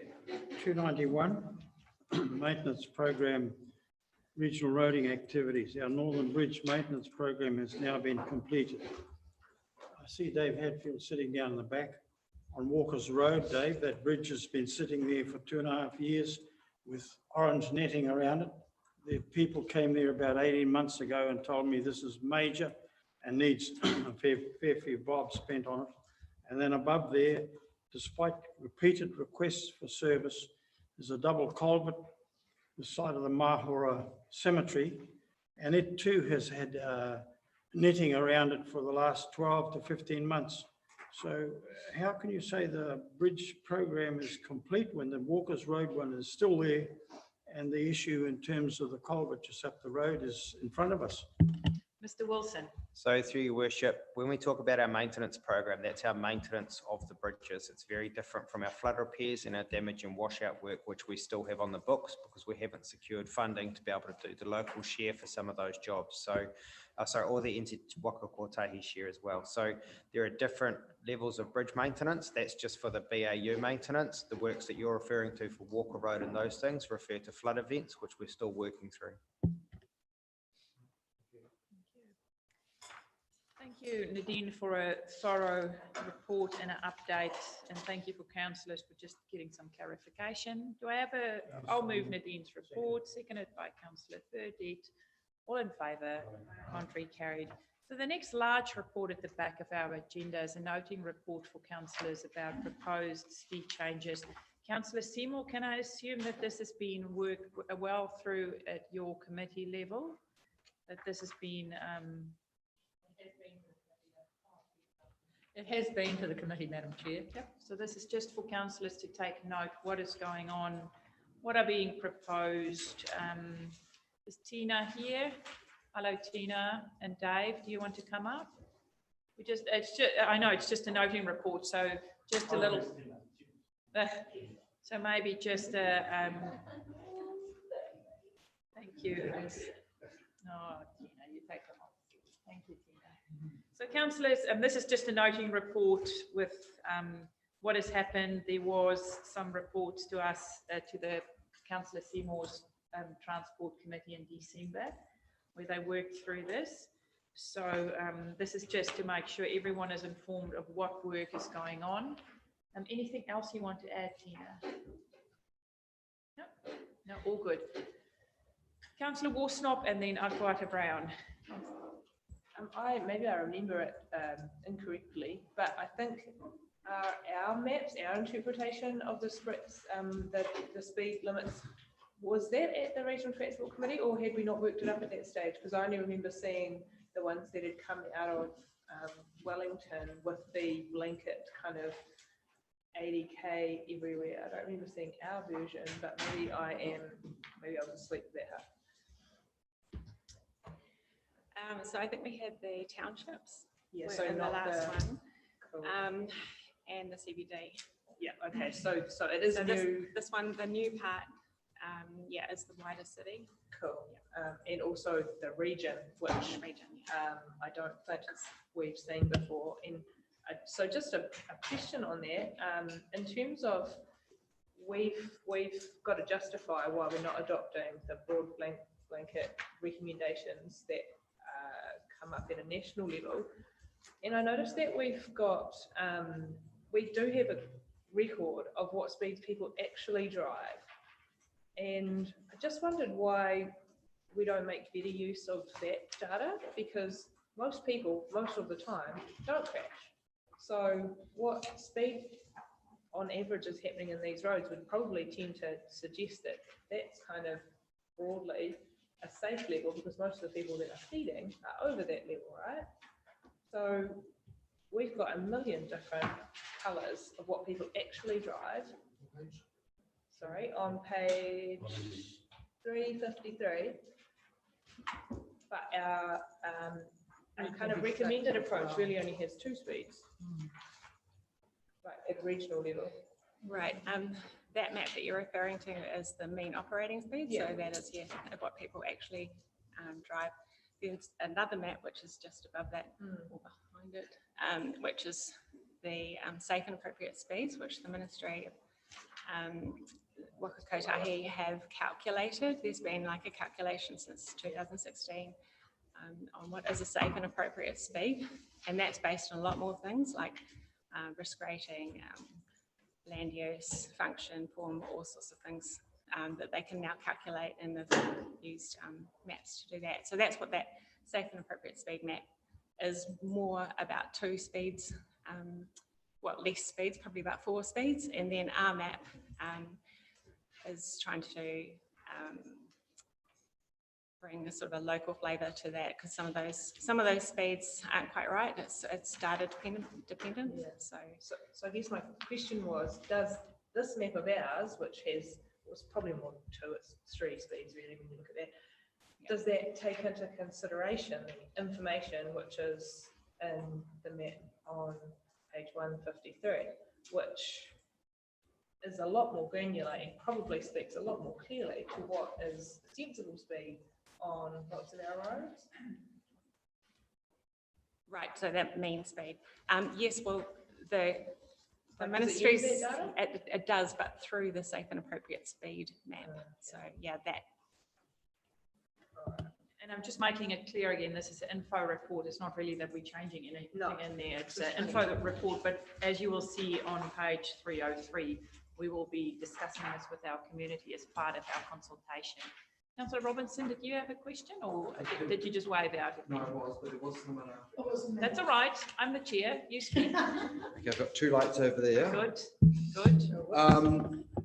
Yeah, I think in a similar vein to Councillor Warstop, I'm trying to see the connect, because this is, I know it's a noting paper, but the proposal is quite significant and will have massive implications for our community. And when I look through all the spreadsheet of all the accidents, the fatalities and the severe injury accidents later in the document, almost 90% of them involved alcohol, which isn't road fault, that's driver fault. And yeah, I know it's a noting paper, and we're going to obviously keep a close eye on this, because it's really interesting trying to see whether the national aim is actually fit for purpose for Te Rāwhiti, if it's actually got it, if they've got it right. And from what I'm reading, I'm not sure if it is right, but I'm not an expert, right? Thanks for that. Last comments, Councillor Akuata Brown. I just, because I recently fielded a couple of phone calls from residents concerned about driving on beaches. So I see on page 300 there, the point 20, 21, 22 talks about speed limits for beaches. The person who called recently was concerned really about the nesting of birds and, you know, other species that we want to look after, etc. And I camp at a NODA over that time of birds, and I was aware of how many vehicles were on the beach and having to let people know. And in the report it says there's not, with the bylaws, they're hard to enforce. There are a few enforcement mechanisms available. So as public citizens, respect to taking a photograph of a number plate, or, I mean, we're, you know, going to get given opportunity to remind people about the birds nesting on the beaches, etc. The signs are put up by our staff and doc, etc. But I noticed the other day at an event I was at, a car driving down Kaiti Beach, quite fast actually. I was, you know, again, so what are the mechanisms other than, as you say, we've got the police, it's a police matter, but as residents who are concerned about our beach users, there's more traffic on them, it seems, more and more every year. So is there, what can we create other mechanisms without, you know, causing a stir, but that's an issue for our region. Through your worship, so the vehicles on the beach near nesting birds, and we're working with DOC around appropriate signage to make sure people are aware where there are nesting dotterels, those kind of things within our region that are significant. When it does become down to poor behaviour, it's like all driver behaviour, it's a police issue for the police to enforce where those things are. For most of our beaches, also, I won't say most, for the beaches we have reserve management plans for, we're looking at how we make sure that we protect those and how we implement those reserve management plans as well. And for some of those are looking at what the future rollout of those reserve management plans are to protect species that are there. Okay, last couple. Just my supplement, well, not supplementary, but another point was, I raised it earlier, motor vehicles that are scooters, where do they fit into a regional plan as far as our ageing population? You know, as far as speed limits for them, some of these old people, mate, passed. Are they recognised in the space? They may be, I didn't see it. Scooters. Yeah, just people using other mechanisms of vehicles, like scooters, what are they? Mobility scooters. So these are just speeds for roads. They haven't got speeds for footpaths yet. Okay, last question, Councillor. We have got guests waiting for us, and this is just a noting report. Quick question, Councillor Seymour, Councillor Foster, and then we're finished.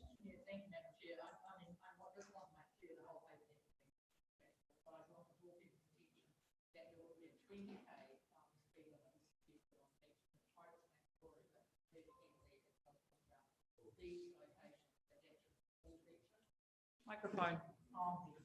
On page 330, it does talk about beaches being at 20 k's. That's still quite fast, but we do have to take photographs, which is what people at Makarori are doing now. And I did say at the beginning, it hadn't been in total to the Regional Transport Committee, but many of these things in here are things we've talked about time and again, and particularly around schools, and asked for that to come before the committee. Thank you. A lot of this is a reaction to what our community has brought to our attention. Councillor Foster. I'm just the same as far as the beaches go, because in here it mentions Makarori and it doesn't mention Kauri Beach. Kauri Beach has probably got more traffic on it 10 times, 50 more times than Makarori, but it is a huge issue. And 20 k's, if we can be implemented as fast as possible, would certainly alleviate the motorbikes going up and down the beach as well, which are a major, major problem at Kauri Beach. You know, they wouldn't go there if they could only do 20k. So if we could implement this as fast as possible, that would be fantastic, because it would alleviate so many problems that we have. Thank you for that, Tina, and thank you for a very thorough report. Just to clarify, this is a report that now will go to our community, and part of our suite of documents that we will be talking to our community. They will be able to comment on this. I know our Makarori community, our Kaiti community are very concerned about vehicles on the reefs and on the beach. So this will also give us the opportunity to talk to them about possible solutions. I have a mover in myself. I have a seconder in Councillor Seymour. All in favour, contrary carried. Hey, thanks a lot for your contributions today. This is the end of our public session of our community, of our agenda. We're going to have lunch. We will move back. We have spoken to the paper. I'm just saying this is the end of this big agenda. We will now be having lunch with our friends from Ngāi Tāwhiri. I've seen Rose and Derek and Stan Pardo and Thelma. They will join us for lunch. After lunch, they will make a submission to us. I will clarify the process about us bringing some of our discussion into public. I'm sure Heather has spoken to the paper. So we will have lunch now, and we will come back 1:15.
was incorrect.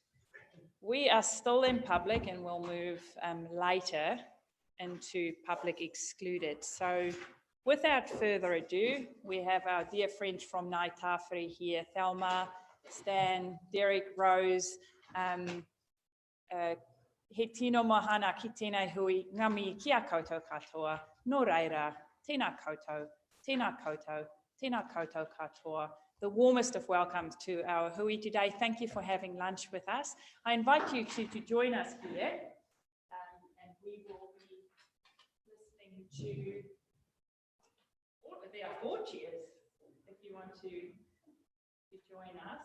And I also want to acknowledge Christine Middleton in the back, who's our project administrator. Thank you, Christy, for joining us as well.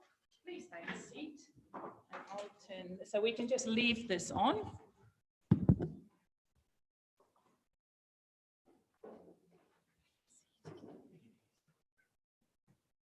And the microphone will pick up from here, so you don't have to worry about that. But thank you for joining us today, and we look forward to hearing what you want to share with us today. So thank you.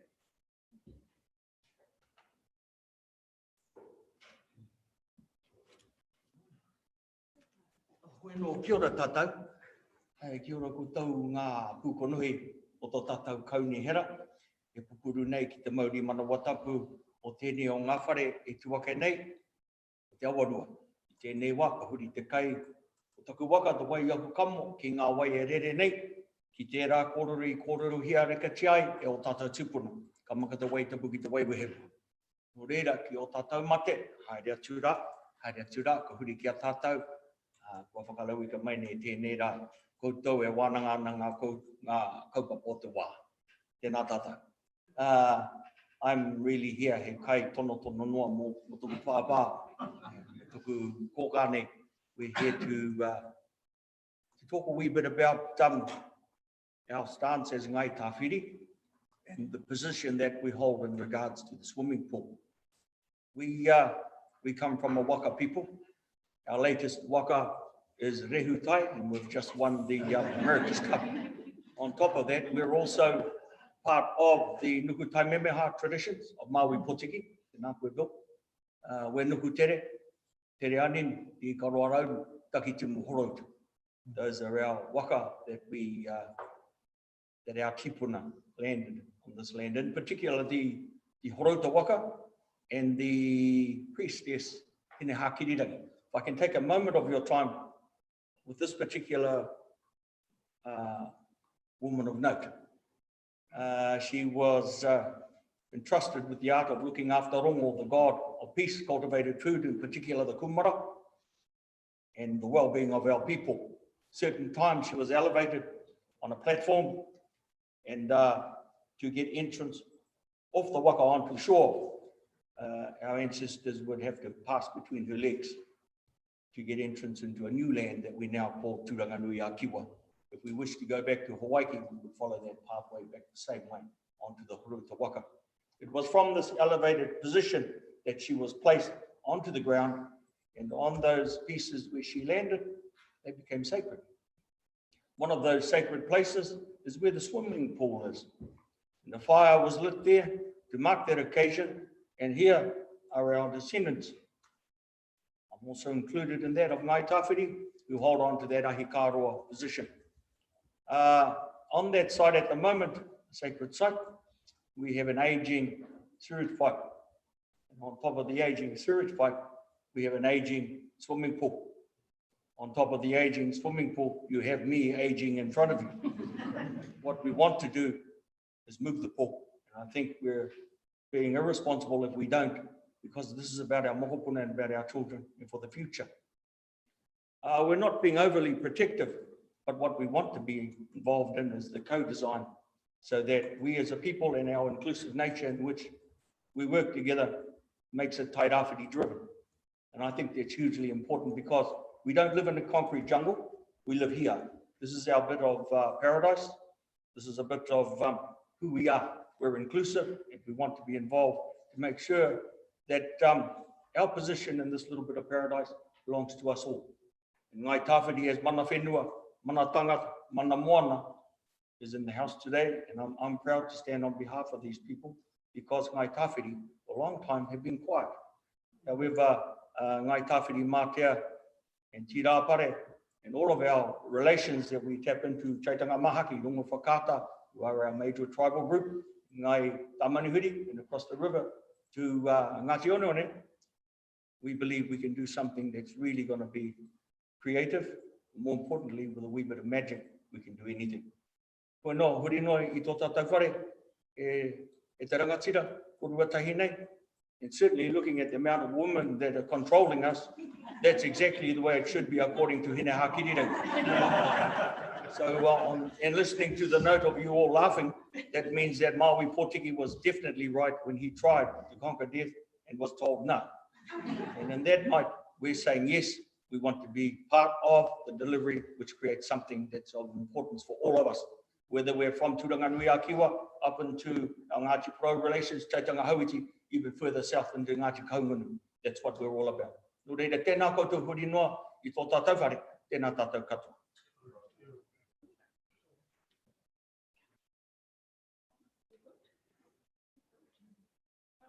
Thank you for that. Any questions or clarifications from councillors? So the process going forward now, like I said to you outside, is going to be, for now, I will move that we go into public excluded. We will then discuss this report and which parts of this report we will then bring out of public excluded, and the commercial sensitive parts will stay in public excluded. So the process going forward is that we will move all public be excluded, and then we will, so it will only be a few minutes, and then we will have an open discussion. So I'll work with you, and you can sit on the benches out here. All good?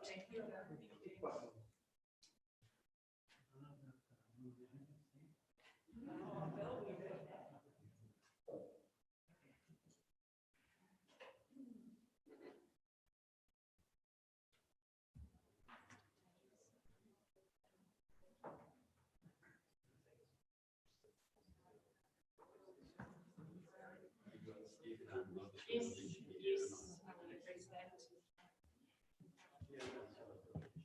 So I move that we go into public excluded, seconded by Councillor Akwata Brown. All in favour? Contrary, carried. I move that we allow Stefan, especially from Sport, CEO, Sport Gisborne Tairāwhiti, and Bruce, our audit and risk, because this will go on our audit and risk agenda, to join us for the public excluded session. Seconded by Councillor Akwata Brown. All in favour? Contrary, carried. Thank you. Okay, so as we have decided, or have we spoken about earlier today, is that we propose to move the points in 1 and 2 where we discuss in public the location and the alternative to move the pipe if the location is not suitable.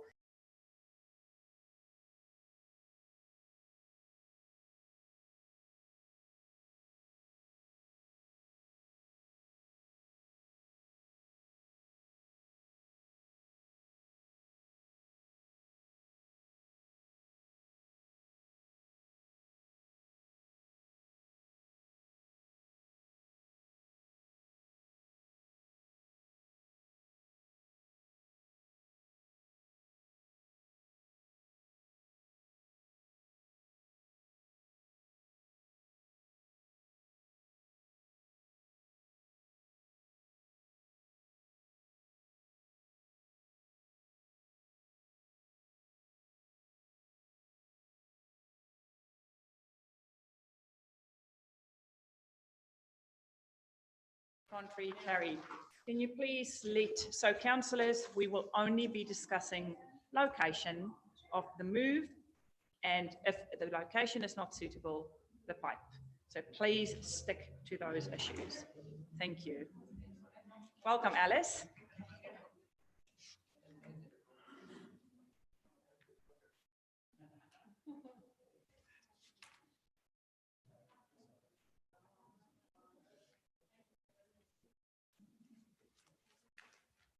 So councillors, I take you to page 3 of our report. We will be discussing, and you can see what we will be discussing today, which Derek also alluded to earlier in his submission to us, is to move the location of the Olympic pool complex to an area indicated on the map to the right. And the justification for that is in the report. Derek also mentioned there's an aging sewer pipe underneath that design. So I will now open the floor for councillors. Nadine, would you like to add something? Thank you. Yes, thank you, Your Worship. So one of the, when the project, and there's been a very long time in terms of its gestation to where it landed, I think one of the key things to point out is that various site options were considered, and I believe it's mentioned in our report. There were 5 different locations and one report I've seen, and there was also previously a report done by Global Leisure that looked at Childers Road as a site. In the assessments of the location, the one at where it is currently on Churchill Park was best for various different reasons that included alignment to existing plans, so the Isthmus plan that looked at Waikanae to Waipawa, but also from, at the time, a view that it would be cost effective to do so in the existing site, notwithstanding the significant issue around the sewer pipe running underneath it.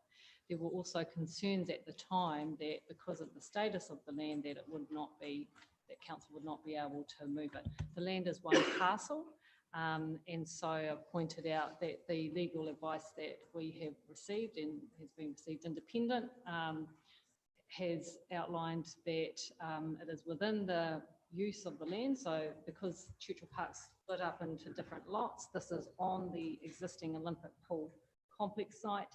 The green space where you would relocate the facility would then be offset with the green space that will be created through closing out the 50-metre pool.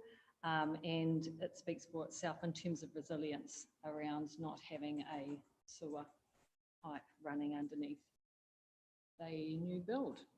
So we're happy to take any questions. Questions, councillors? Or queries? Councillor Wharehina, thank you. I actually don't have no questions or queries. I am happy to actually move that we relocate the position of the indoor pool facility to the Greenfield site. I think that it makes sense across quite a lot of things. But the thing that I want to highlight the most is what was brought to us by Ngāi Tāwhiri, is that it actually has a really strong hononga to the actual whenua and a hononga to our waka journey here for the coast. The fact that we'll be shifting that is actually aligns really, really nicely to the huge population of our people. So I'm really keen on seeing the site move. I mean, there's a lot of practical reasons too. It allows us to keep the current facility open while we're creating this new facility, which means that we have no interruption for our families that utilize this. And there are many other really sensible reasons, but the strongest reason for myself is actually the connection out there to the Horotawaka and to Hiniha Kirirangi, like what was shared with us today by Sue Derek. So I'm happy to move these. Thank you for that. Recommendation 1 and 2. Thank you for moving recommendation 1 and 2. Councillor Robinson and then Councillor Foster. Thank you. Madam Chair, the CEO didn't speak about, well, maybe I zoned out for a moment, but I'm sure he didn't mention what would happen in the event there was geotechnical issues with the new site, and that we then retain its current site and the moving of the pipe options. Can you please just cover that off, please? Yes, sorry, there were a couple of things in there too. So in terms of the site investigation and looking at the option of the Greenfield site, we also considered the costs with leaving it there and, sorry, leaving it an existing site and then decommissioning the sewer pipe. So that would be approximately $3 million to decommission the existing sewer pipe. So when we looked, so the point I missed out was that when we looked across to the Greenfield site, you wouldn't have that additional cost. However, we're currently doing the geotech assessment, we have some preliminary information, but it'll be finalised in April, end of April. If the geotech information comes back and it's restrictive in terms of what we could do there, then the backup plan would be to go back to where we were and decommission the sewer pipe. So you covered off the cost of decommissioning and moving the pipe. The report also spoke of a cost of not decommissioning but relining to get some further lifespan out of that pipe. Do you want to talk about that briefly, please? In the original proposal to leave the pool where it was, that was costed in as part of that project budget, that it would be relined, but it would still sit underneath the pool. So that was sort of when it was supposed to stay in the existing site, that was incorporated in the project budget. And the cost for that was? 400,000. Yeah. Okay, I thought I saw 275 in the report. Yeah. Through the chair, we were splitting the cost for the component that went underneath the pool. Then there was other works for it to go back to the next manhole that we would need to undertake as well. So that was just the component that went underneath the pool. If we were going to leave it in the site that it is to do a cure in place, then we'd do further along that pipe than just that part. Okay, Councillor Foster, then Councillor Yeah, thank you. Faulkner, and then Councillor Seymour. Yeah, no, I totally support these recommendations 1 and 2, and along with what Ngāi Tamariri have brought to the table. You know, the benefits are just so huge. I mean, you know, not only having the existing pool available still until completion of the new one, you know, we've got opportunities now after that the old pool is decommissioned to utilise that area as well. This whole region, this whole area of the beach is such a gem, such an asset to our community, and having an undulating area after the pool, as the existing pool has been taken out, does open up a whole lot of opportunities of what's possible. I could think skateboarding, I think a lot of other different things that could possibly be utilising on that site, but it would certainly enhance that whole area. So, you know, we've got the jailhouse on the other side of it, which is dormant and sitting there waiting for some investment sometime in the future, but this whole site is just going to be absolutely such a benefit and a huge benefit for our region. Yeah, thank you. Thank you, Councillor Foster. I'll second it too. Thank you. Councillor Faulkner and then Seymour, thank you. Thank you, Your Worship. There's a bit of elbowing going on at the end here about who's going to second it, because I think we're all pretty excited about it all happening. So absolutely support the move, should it be feasible. My only query is actually around, and I see it as key disadvantages in both locations, is around possible site contamination. Do we have any sort of preliminary idea what that might be, given that as soon as I see site contamination, it sort of goes cha-ching, because it's usually really expensive? Alice. Unfortunately, we were supposed to have the results back by now for this meeting, but there were some problems with them. They lost the labels and had to retest and all. So we should have them shortly. Certainly the earlier assessments that were done on the existing site, yes, there is contamination, but it's of a level that could be dealt with through a range of things, but we're still waiting on the results, unfortunately. Councillor Seymour. Thank you, Madam Chair. Thank you for the presentation. My query is with respect to the pipe. If in a perfect world we are able to relocate the pool, is it intended to still strengthen the pipe while all this industrial work is going on down there? Because it sounds like it's old anyway. Mr. Wilson. So through the chair, to be a cure in place, we wouldn't need to do it now. It's quite, it's the one where we just go manhole to manhole underneath the ground. So there's no groundworks for this. We just use the existing manholes that are in place. If we were going to do it, it would be in the next sort of 5 to 7 years that we would do cure in place there. It's not a very high, it's not an absolute high priority. We have other sites that we would do cure in place first before we came back to this one under the pool. Thank you, Mr. Wilson, but supplementary to that, whatever use we then put the old site to would have that consideration of the height being placed below it. Through your worship, we'd still need to make sure we have the existing manholes that are there, that we have access to those. Thank you. Thank you, Madam Chair. Thank you for that. Councillor Worsnop and then Councillor Akuata Brown. My question was just around in the sort of positives and negatives that we've got listed here. I don't see Midway being mentioned at all, and I just wanted to bring up, you know, part of their design specifically was connectivity with the Olympic pool. Have they been kept in the loop, and do we know what kind of impact the shift has on them? Through the chair, yes, we have been meeting with them, and it's fair to say that they were a bit disappointed that the connection wasn't as direct, but they're so advanced in their design that nothing could be changed. However, they were also quite happy that with the change, it means that their sand arena would be moved immediately across the road from where they are. So sort of it swings and roundabouts. It's still within the proximity of the facility, and they get some benefits from the sand arena being moved closer to their surf club. Certainly we're working very closely with them. We meet with them regularly now because infrastructure that comes through the site services the club and things like that. So we're having regular discussions to make sure we don't have anything else sort of slip through. Alice, are they on your group? Is they in your the group here? Thank you. Councillor Akuata Brown. Thank you, Madam Chair. Kia ora ngāmihi. Thank you so much for the kōrero today. I always love it when I get to learn a little bit more about the landscape in which I've grown up on. And it's exciting because we are starting to hear more narrative respect to this region, which has got some fine stories of our tūpuna. So thank you.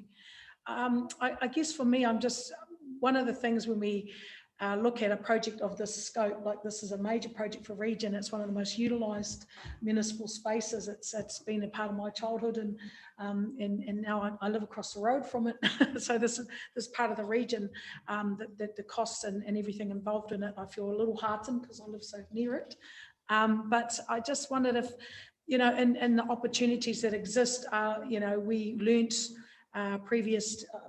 there's groups of people that have come in and said, we would love to see this, etc. So overarching this project, are we at a better space to ensure the change makers and all those people who have added their valued thoughts and their professionalism and their views and aspirations for this project, that we've covered off all of that? I mean, dare I say it, I wouldn't like to think that another group might pop in and go, we would love to see water basketball. Oh, yeah. Okay, I'm sure Stefan would love that, but you know what I mean? So I'm just thinking about those other stakeholders, interest groups in the framework of all things project. I know we can't be everything to everyone, but I just want to know, are we at a better position to ensure we are listening to everybody who's fascinated, interested, invested in this space at the now, and including, I guess, the lower socio space of how much it will cost to go along to the pool as it becomes a more expensive space, so to speak. So yeah, that's my query. Through the chair, I think, as I indicated previously, we have actually expanded the group of stakeholders that we're meeting with, and on their advice, we're adding more. So we had really good discussions with them sort of in December, and we'll meet again soon. And yes, and at that time we added kahangareos and kindergarten and things like that to the group, and some other sporting ones. And they've now added other people they think we should include. So we're trying to make sure that we're being as broad as possible. And certainly the aquatic facility, the indoor aquatic facility that we're looking at, the idea is to make it as flexible as possible, because then you can program for as wide a range of uses as possible. And so in those conversations with them, it you know, brings in ideas around specific detailed design things that you can do to make the pool more flexible. But often it's not, it's a programming thing, and you've got a lot of water going in there. And so, you know, there should be plenty of opportunities to meet a broad range of uses. I guess for me, I'm just loving the narrative. So what added benefit that narrative can be through the pool infrastructure. I would love a, what's it called, a flying fox from my house to the pool, but I know that won't happen. But, you know, part of the flying. Kia ora. Councillor Burdett. Microphone. You heard the tono Rangatira Derek put on the table Josh has backed it up with his first two moves. I think it behoves the rest of us to support that. Kia ora. Kia ora, thank you. Councillors, anyone else? Councillor Cranston, thank you. That's right. As most of you know, I've been involved for a very long time in this process, and when I first was getting whispers of the pipe going under the pool, I mean, it was a concern to all of us. And I'm just really grateful that probably particularly Ngāi Tāwhiri have allocated a space that's so close to the existing facility, which actually is not going to be the big burn that it could have been if we had to go right off site and locate it somewhere else. So we've got in a position now where some of that existing infrastructure is going to keep the cost down, because that's a concern to us all. So the ability to use the existing infrastructure and the proximity of a lot of the things that happen down there is something that's going to keep this all aligned. So I'm pretty grateful for that. One thing that hasn't been mentioned, and I was kind of whispered it, and it might be something that's it's a little bit out of scope here, but Councillor Foster was talking about the use of the facility, the old facility for a skateboard park and that. But another problem we've got in Gisborne is water storage in that. And I mean, we've got water going in there. We've got a massive roof going up there, which is going to provide masses of water. And just over the road, we've got the biggest demand of water. Who pay for their water? Because going forward, OPEX of this is going to go up. So there could be, and it could be out of the water budget. It doesn't necessarily have to be out of the pool budget. We've got the facility there. We've got the reservoir. We've got the proximity to the demand. And we've got, because it can rainwater, it doesn't have to be treated, so there's a lesser expense of it. And the usage over in the industrial area is such that it doesn't need to be treated water. So I think that as an opportunity, and we should start actually putting that into the mix somehow. And like I say, it doesn't have to be from the pool budget, because, you know, it's paid for water. So I think, you know, that could help some of the discussion. Thank you for that. So I have got two recommendations on the table, and what we have moved and seconded here today just makes perfect sense. Aside from what Derek shared with us about the cultural component and Ngāi Tāwhiri's involvement, aside from that, there's also a lot of practicality in there that we can use the old pool for the 2 years and generate income there while that is being built. So I do want to thank you for coming here today, guiding us through this process. I look forward to the work we will be doing going forward. But like Councillor said, this makes perfect sense. I remember way back when we just got the money, some people in the community were saying, why don't you move? Why are you building on the same? It makes perfect sense. So in the end of the day, thank you for this recommendation. So councillors, I have on page 4 of 50, I have two recommendations moved by Councillor Wharehinga, seconded by Councillor Foster. All in favour, contrary, carried. Thank you for that. So now next part of our process is that we will move into public excluded. Moved by Councillor Seymour, seconded by Councillor Sheldrake. All in favour?